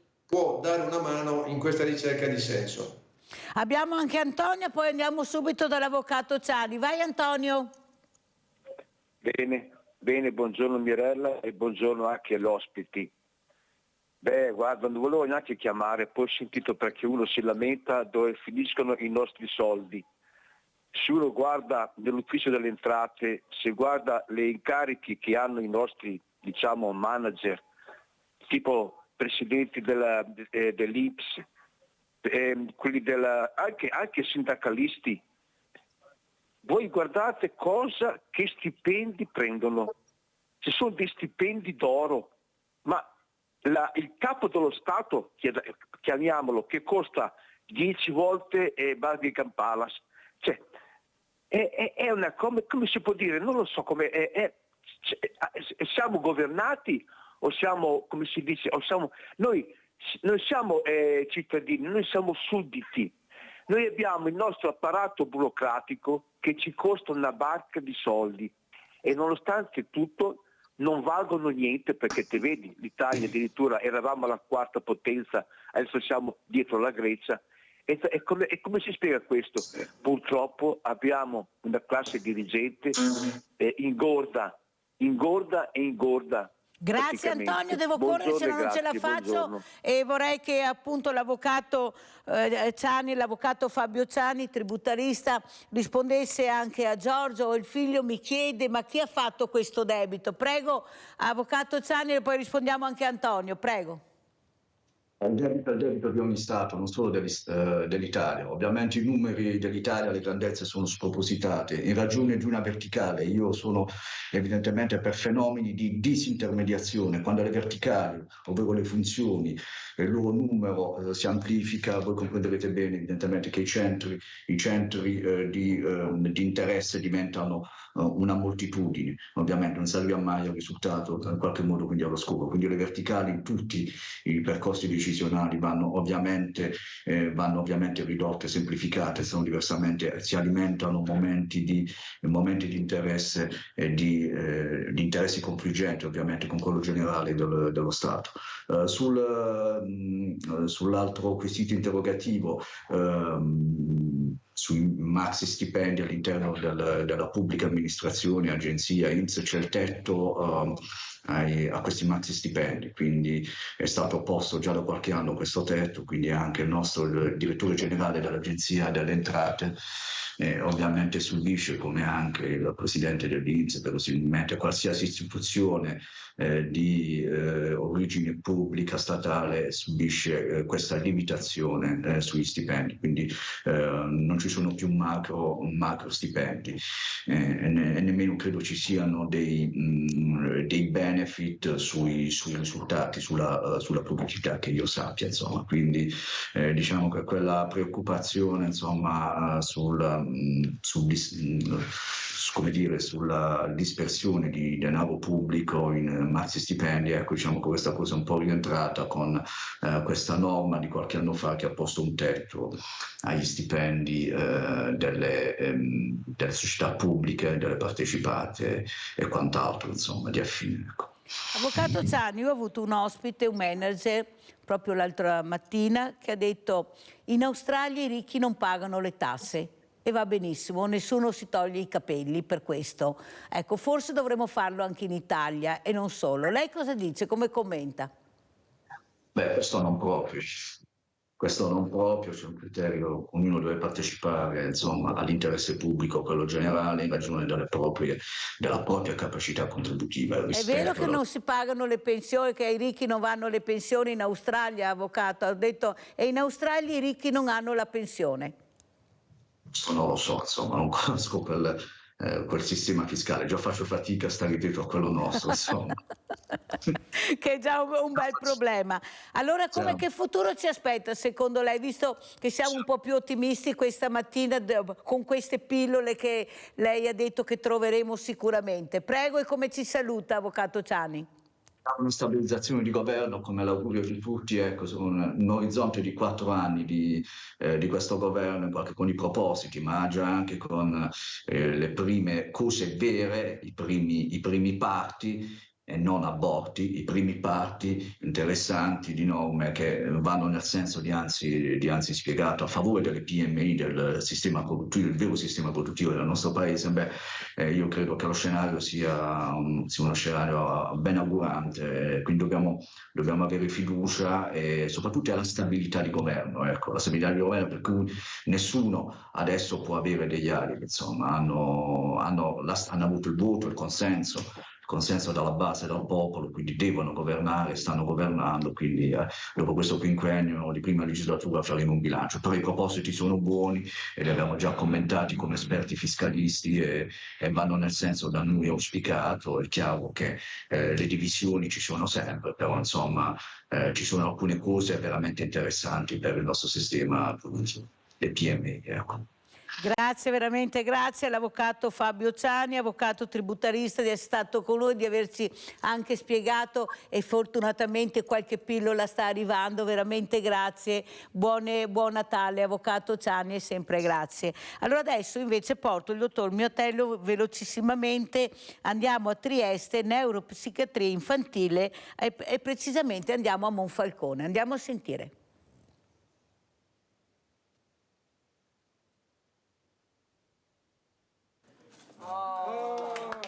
Ambienti confortevoli, lontani dall'idea tradizionale del reparto ospedaliero, studiati per le esigenze dei bambini e dei ragazzi che li animeranno in base alle diverse età e patologie. Sono i nuovi spazi del Centro Disturbi del Neurosviluppo e Psicopatologia dell'età evolutiva, situati al terzo piano dell'ospedale San Polo di Monfalcone. Prima le stanze erano divise su più piani, oggi abbiamo un'area completamente dedicata a tutte queste problematiche, l'equipe che è accorpata in un unico reparto, pertanto lavoro multidisciplinare, ma soprattutto l'umanizzazione che si è voluta dare, quindi togliere completamente la connotazione ospedaliera.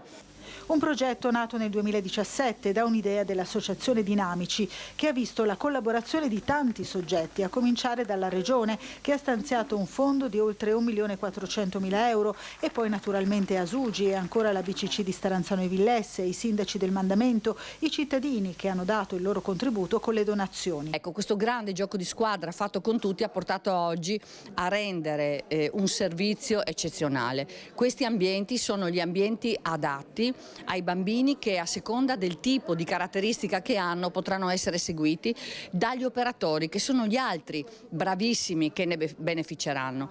5 anni di lavoro per offrire alle famiglie un servizio di qualità, anche in considerazione della forte crescita negli ultimi anni di pazienti infantili con disturbi neurologici. Per la prima volta avremo anche una bella stanza dedicata alle attività di gruppo per adolescenti, una cosa fondamentale per riuscire a gestire ad esempio l'esplosione della domanda legata alla pandemia e i bisogni, diciamo, di questi ragazzi. Ecco, poi avremo una stanza polisensoriale, cioè la possibilità, diciamo, di trattare dei bambini o nell'ambito di un percorso o con interventi dedicati per, diciamo, stimolare i sensi, la scoperta, diciamo, dell'ambiente. Allora, dottor Miotello, umanizzare gli ambienti ospedalieri, specialmente per queste realtà, per queste creature che dobbiamo veramente avvicinarci con una delicatezza incredibile, bellissimi i colori, al bambino piacciono i colori, ecco, si sta facendo dei passi avanti, prego. Intanto devo dire che questa realtà di Monfalcone è veramente di altissimo livello, cioè magari noi avessimo... Non so, penso, mi azzardo a dire, avessimo un po' tutte queste strutture, queste cose. Noi abbiamo invece una cronica carenza di personale e di spazi. La neuropsichiatria infantile da anni è in una situazione di sofferenza e ultimamente qualche piccolo segnale di miglioramento c'è, ma certamente questo di Monfalcone è un grandissimo risultato. Devo dire però che i disordini del neurosviluppo, che si intende autismo, disturbi dell'attenzione, disturbi della coordinazione, di solito non vengono ricoverati in ospedale, cioè questa attività di diagnosi la si fa in ambiente ambulatoriale, è un ambiente che ha tutte le caratteristiche chiaramente pensate per i ragazzini, ma non si va in ospedale per fare diagnosi e trattamento di queste patologie. In ospedale si va quando ci sono dei ragazzi, in questo senso entriamo nel mondo dell'adolescenza, che hanno non tanto un disordine del neurosviluppo, ma hanno dei quadri di psicopatologia, cioè quelle situazioni in cui c'è una caduta dell'umore o c'è un disturbo del comportamento o c'è una situazione che ha caratteristiche particolarmente pesanti. Ecco, in questo caso il ricovero in ospedale diventa necessario. In questa situazione però il ricovero in ospedale trova pochissime possibilità di essere portato avanti perché non ci sono strutture adeguate ai bambini e ai ragazzini sotto i 18 anni. Ci sono alcune cose, alcune realtà, a Vicenza per esempio è appena stato inaugurato l'apertura di 4 posti letto, e questo è un grandissimo segnale che non si verificava da molto tempo, però certamente è un ambito che chiede interventi specifici. Devo dire che i colleghi pediatri che hanno sempre accolto ragazzini in difficoltà e anche le psichiatrie, per quanto le psichiatrie chiaramente pongono una serie di paletti, sono certamente gente che nel corso, personaggi professionali che nel corso del tempo hanno dimostrato una grande attenzione a queste situazioni. Certo, il problema è il solito, mancano risorse, mancano collegamenti molte volte tra il privato e il pubblico. Noi siamo una realtà privata, parliamo benissimo, anche perché insomma io ho fatto tanti anni come primario a Bassano, ma voglio dire anche questo collegamento tra il pubblico e il privato qualche volta manca. Ci sono buone intenzioni, ma abbiamo la realtà è che abbiamo pochi specialisti, poche risorse e che dobbiamo affrontare una domanda che vertiginosamente sta aumentando e che ci mette in grande difficoltà, perché non c'è solo un problema di struttura, ma c'è anche un problema di fare diagnosi. Questi ragazzini ci sorprendono costantemente, ci mettono in difficoltà. Moltissime volte non capiamo com'è la situazione e facciamo fatica, per cui c'è un problema che si somma all'altro, però insomma la disponibilità è sempre molto alta. Certamente questa realtà di Monfalcone insomma, è molto invidiabile. Mi fa piacere anche avergliela fatta vedere, dottor Miotello, queste pillole, come ha detto l'avvocato Fabio Zani, questa boccetta che ha qualche pillola dentro, speriamo che si riempia di più di pillole buone, di pillole veramente che faranno bene a tutta la comunità. Grazie al dottor Pier Giorgio Miotello, neuropsichiatra infantile, di essere stato con noi. Buon Natale anche a lei, dottore, sempre grazie. Pubblicità. Grazie.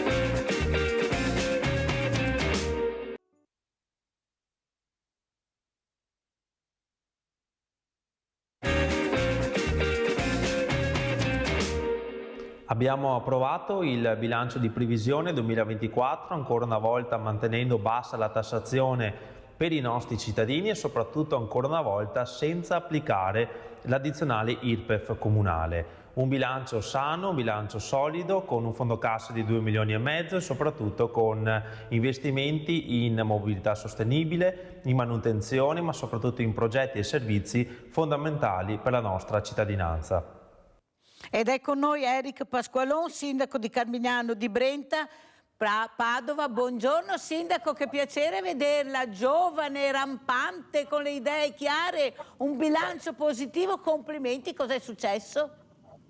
Buongiorno a tutti, è un piacere anche da parte mia partecipare nuovamente a questa bellissima trasmissione, rinnovo anche i complimenti perché siete davvero una bella squadra e una bella trasmissione, quindi grazie per l'invito, vengo e partecipo sempre molto volentieri. Allora, bilancio in positivo, com'è riuscito? Perché ho tutti i sindaci che piangono, ecco, la coperta cortissima, siete gli unici veramente riferimento per i cittadini, però qualcosa sta cambiando. Almeno abbiamo sentito da un illustre ospite, l'avvocato Fabio Zani, che ha detto che ci sono queste pillole che finalmente ci faranno vivere un momento un po' meno drammatico, ecco, un po' più tranquillo. Lei cosa ne pensa, sindaco? Sì, sono momenti sicuramente difficili. Noi, come diceva bene anche il video, abbiamo approvato il bilancio di previsione senza aumentare le tasse, questa è una cosa importante, senza anche applicare l'addizionale IRPEF comunale, che è quella tassa che viene applicata dai comuni e che resta ai comuni e vale per i pensionati piuttosto che i dipendenti. Quindi abbiamo cercato di mantenere la tassazione bassa perché la prima forma di aiuto per i nostri cittadini è di non aumentare le tasse. Credo che questo sia la cosa più importante. Dopodiché dobbiamo fare i conti con gli aumenti di costi, lo vediamo anche nelle nostre famiglie quanto costa tutto di più, però proprio in questo momento bisogna gestire bene le risorse tentando di fare delle spese oculate, di tagliare dove ci sono gli eccessi e soprattutto gestire come fossero nostre le risorse degli enti pubblici. Quindi pochi sprechi, attenzione a chi ha più bisogno, perché in questa fase soprattutto particolare dobbiamo avere attenzione particolare alle fasce più deboli della popolazione, ma comunque garantire servizi, progetti per la nostra comunità. Allora, sindaco Pasqualon, cos'è che la preoccupa di più? E soprattutto lei come vede la fusione, le unioni, tanti sindaci favorevoli, alcuni contrari? Lei cosa ci dice? Prego.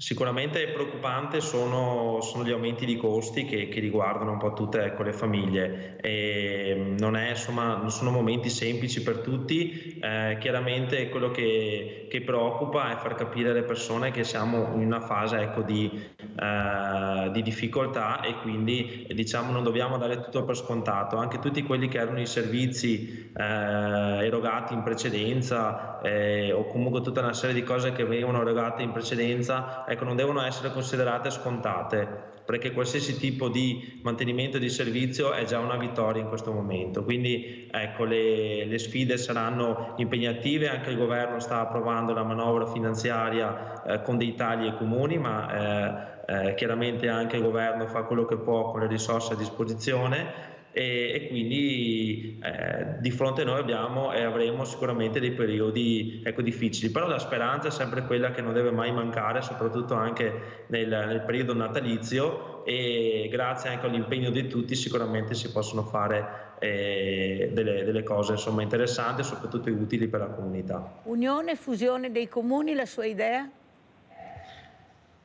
Guardi, noi già con il comune limitrofo già da tempo abbiamo perseguito questa strada dell'unione dei comuni, siamo in unione con il comune di Fontaniva ma con altri servizi come quelli del distretto piuttosto che nell'ambito sociale e territoriale siamo già in unione con diversi servizi, quindi credo che sia la strada anche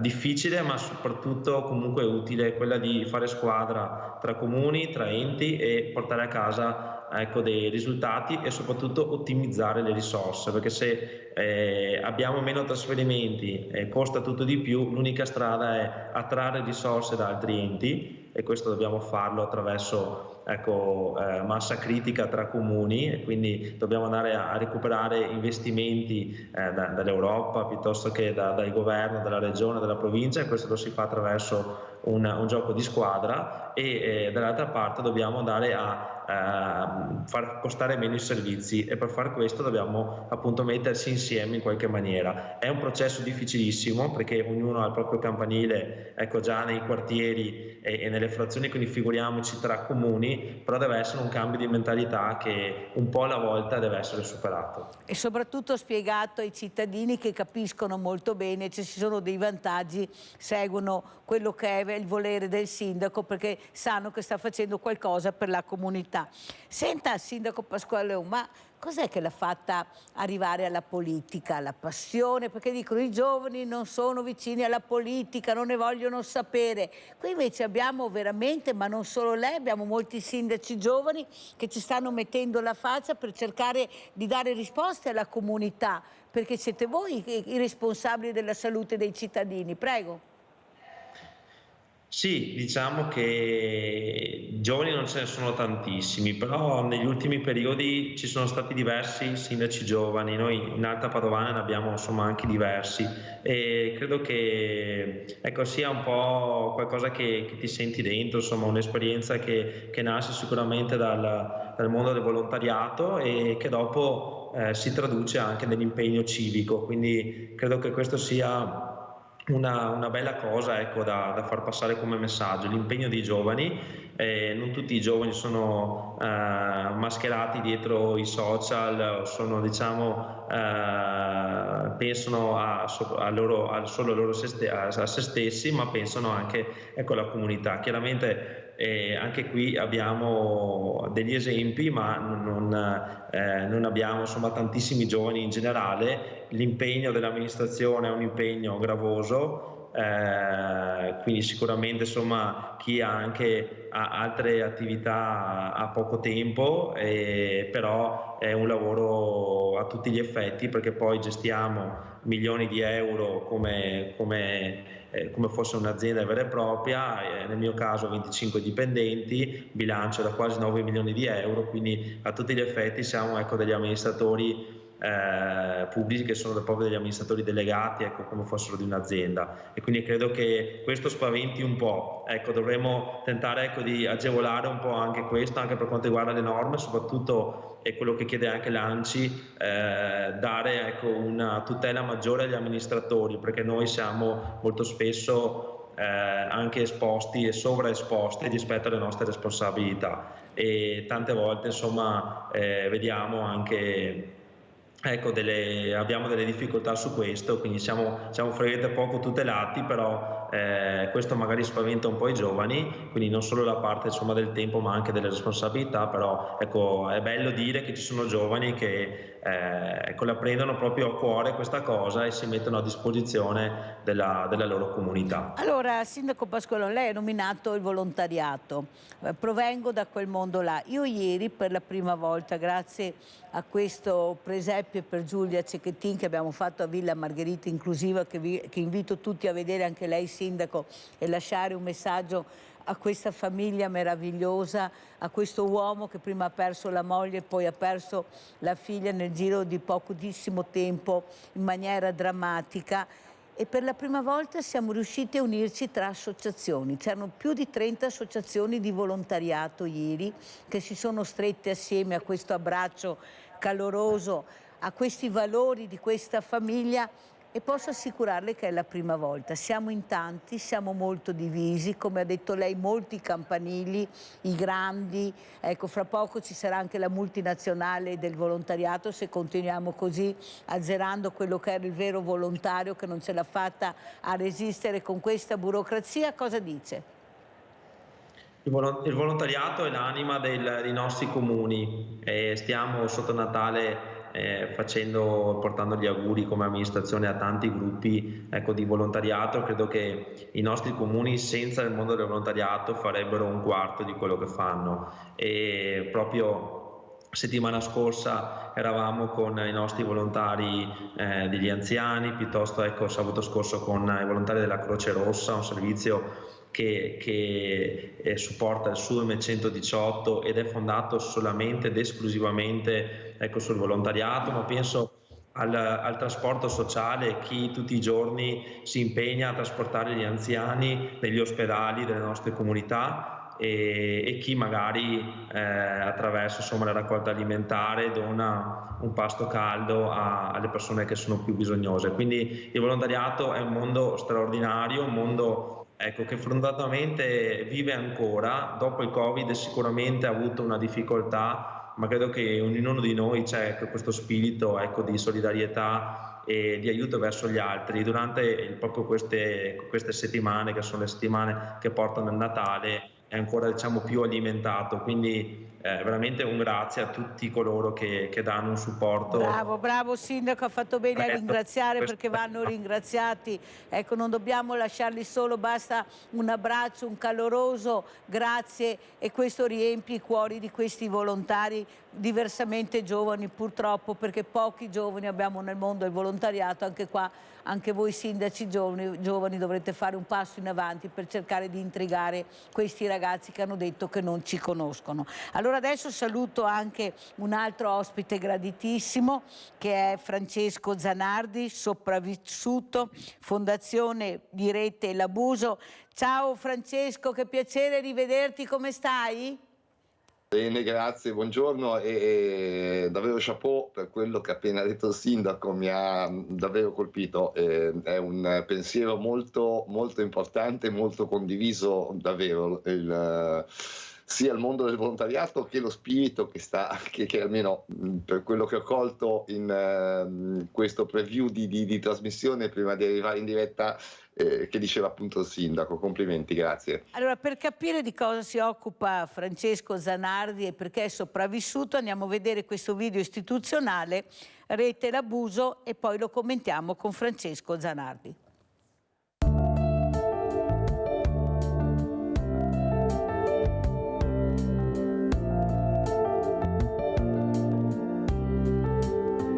Se tu mi tocchi, se tu mi prendi, padre, non posso più sopportare il contatto delle tue mani e l'affanno del tuo respiro. Padre, non mi tenere,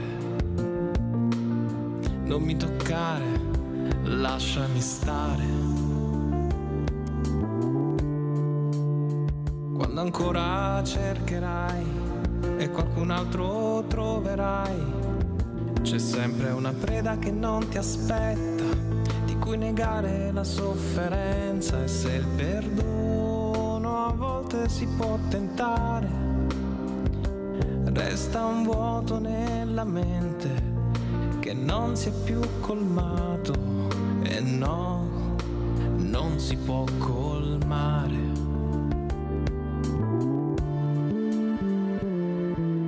Anche se l'abito ti protegge e sembri più forte della legge, il tuo animo è venduto, ma io sono sopravvissuto.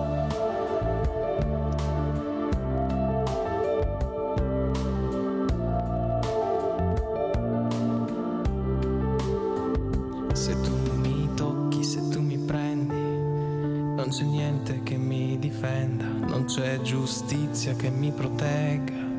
La verità va dove conviene, sono stanco di soffrire, di andare e venire e sottostare. E se con quelle braccia che hanno inflitto il male mi tieni giù la faccia e ho paura di naufragare, di trasformarmi in una carta straccia. Ero solo un ragazzino, tu il mio aguzzino, e oggi non posso perdonare.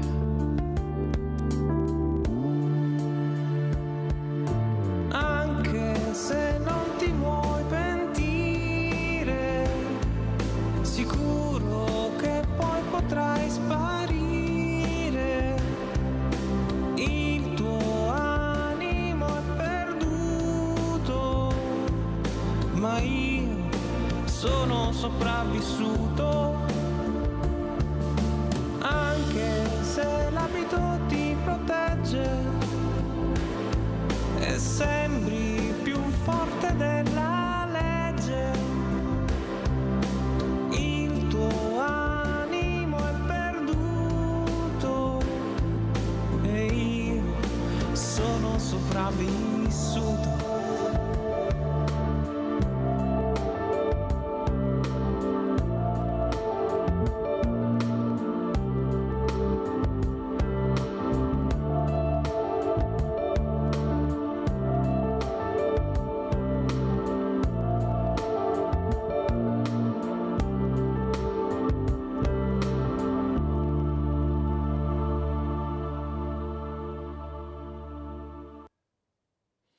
Allora, intanto ti ringrazio, Francesco, per questo importante video che ci hai fatto pervenire, ma soprattutto questi traumi che non passeranno mai. Superi l'ostacolo, però il trauma rimane. Questi bambini, abbiamo visto anche con queste guerre cosa sta succedendo nel silenzio di chi dovrebbe intervenire in maniera molto forte. Ecco, cosa vuoi dire, Francesco? Com'è la situazione?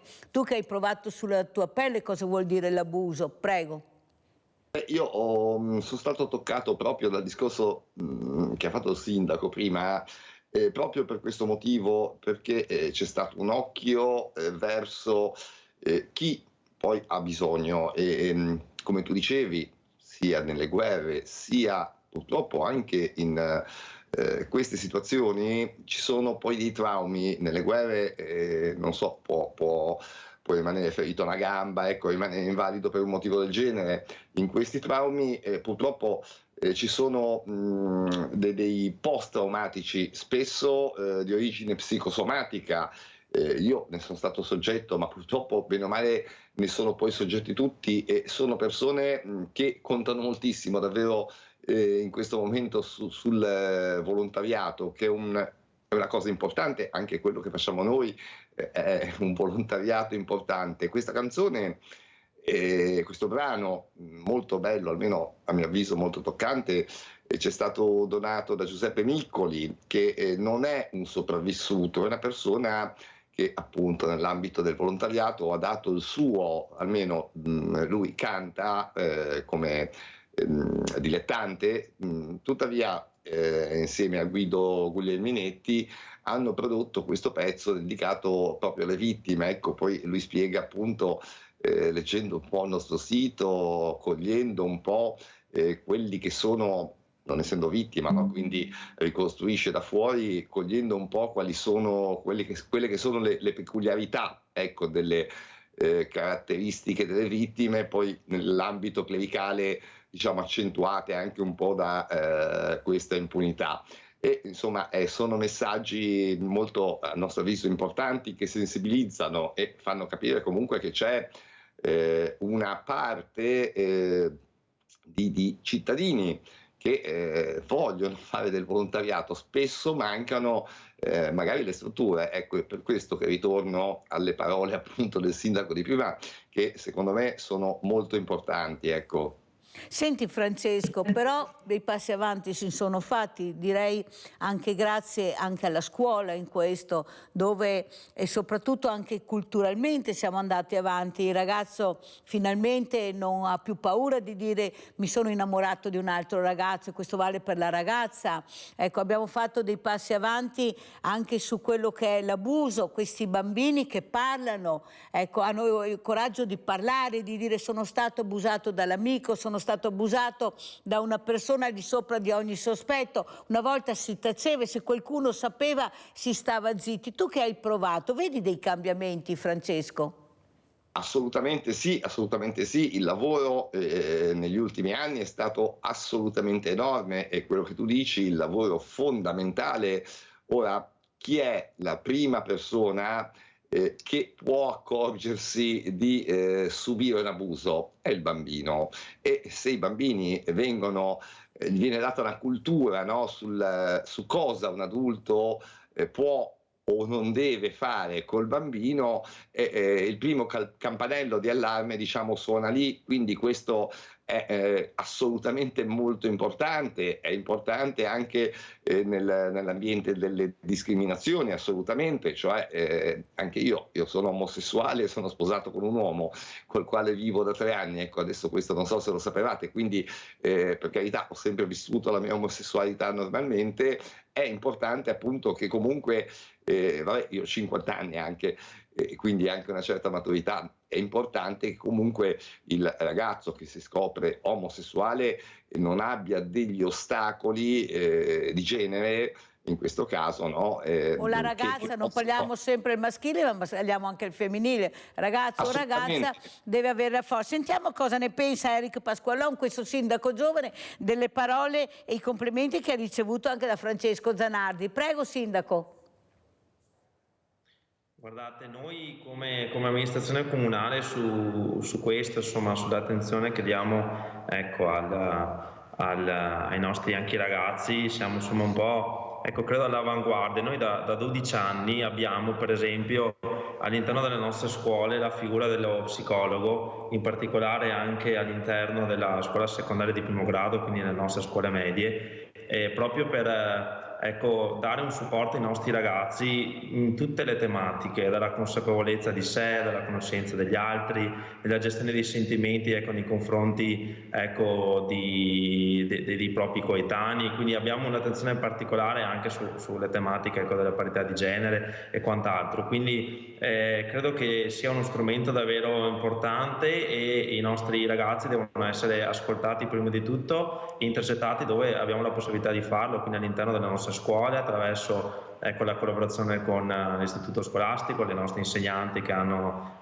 sotto gli occhi tutti i giorni, ecco, i nostri ragazzi. E credo che veramente dagli riscontri che abbiamo veramente capito quanto i nostri ragazzi abbiano bisogno di essere ascoltati, soprattutto da persone esterne dalla propria, diciamo, rete familiare, e cose che magari non direbbero nemmeno al proprio amico, ma lo vogliono dire a una persona esterna. E in base a quello, ovviamente, noi raccogliamo tutto in maniera anonima e quant'altro, riusciamo anche a direzionare delle progettualità particolari rispetto appunto alle problematiche. Quindi credo che questo sia, ecco, un aspetto importante, l'ascolto dei nostri ragazzi, ma anche dare dei supporti che possono aiutarli nello sviluppo, soprattutto in quella fascia di età dove dopo diventa più difficile, ecco, intercettare eventuali problematiche o anche semplicemente, insomma, intercettare delle domande a cui magari loro non sanno darsi una risposta. Grazie sindaco, sentiamo anche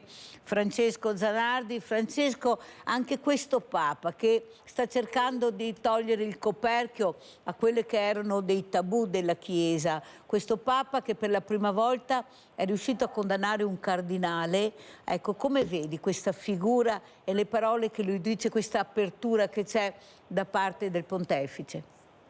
Indubbiamente positiva.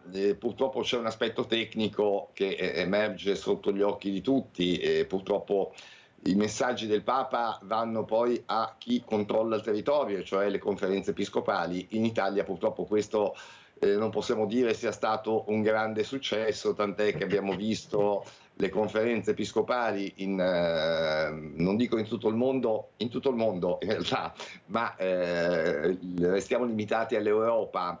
In Europa abbiamo visto tutte le conferenze episcopali dei paesi europei fare indagini. In Italia abbiamo visto un cardinale Matteo Zuppi che con parole fortissime, ci prenderemo le botte che dobbiamo prenderci, poi ha ridotto una commissione che confronto alle altre di 70 anni era ridotta a soli 20 e l'ha ridotta poi a 2 senza poi alla fine dare risposta, quindi neanche il rischio di prendere grosse botte e adesso si è ridotta poi alla fine a un annuale, diciamo, report della conferenza episcopale, quindi diciamo in Italia è stato un eclatante fallimento, direi, ma confronto appunto a tutti gli altri paesi. Purtroppo la colpa non è del Papa che ha la sua autorità come detentore dei 3 poteri, no? Quindi anche come legislatore. Purtroppo poi c'è un problema applicativo.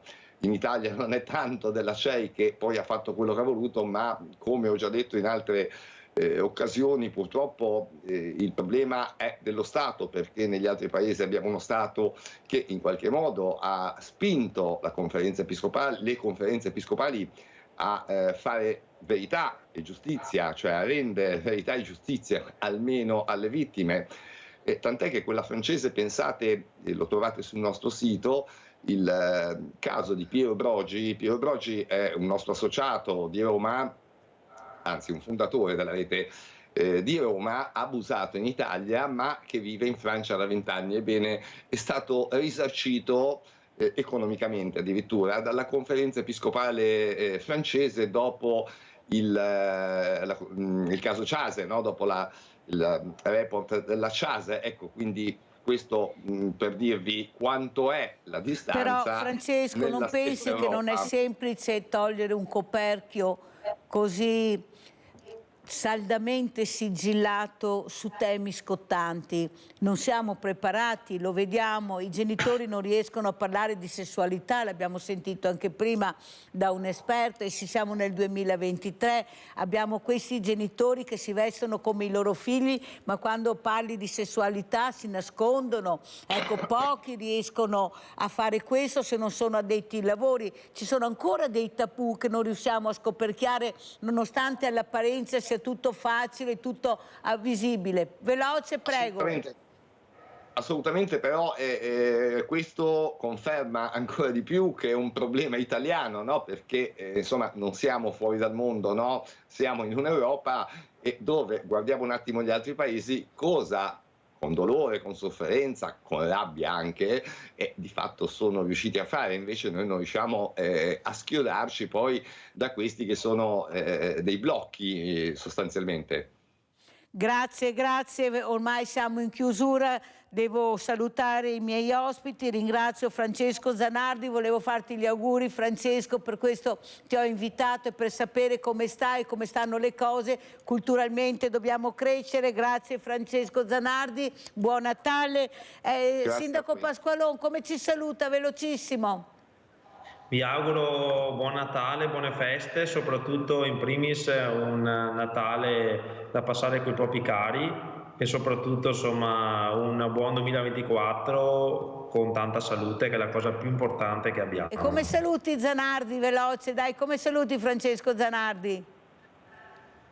Beh, un caro saluto, piacere di averla conosciuta e sicuramente insomma una bella testimonianza, quindi durante le festività natalizie è importante sentire anche degli esempi positivi, delle realtà belle che ce l'hanno fatta, che ci mettono tanta passione in quello che portano avanti come ideale, quindi grazie insomma per la bella testimonianza. Guarda, ti ringrazio veramente Eric Pasqualon di essere stato con noi proprio per dare questa speranza che dobbiamo credere nei giovani, dobbiamo credere nei voi, darvi fiducia, ecco, vedervi nel lato buono e positivo e soprattutto ascoltare. Ecco, quello che io ti chiedo a Natale, ascolta, ecco, quelli che ti hanno eletto, perché vedrai che se semini bene raccoglierai, perché se il cittadino è attento e crede proprio il proprio sindaco, e se lavora bene viene sicuramente premiato, e spero che questo succeda anche con te. Grazie anche a Eric Pasqualò, buon Natale a tutti e due, grazie a Francesco Zanardi, La Posta di Mirella.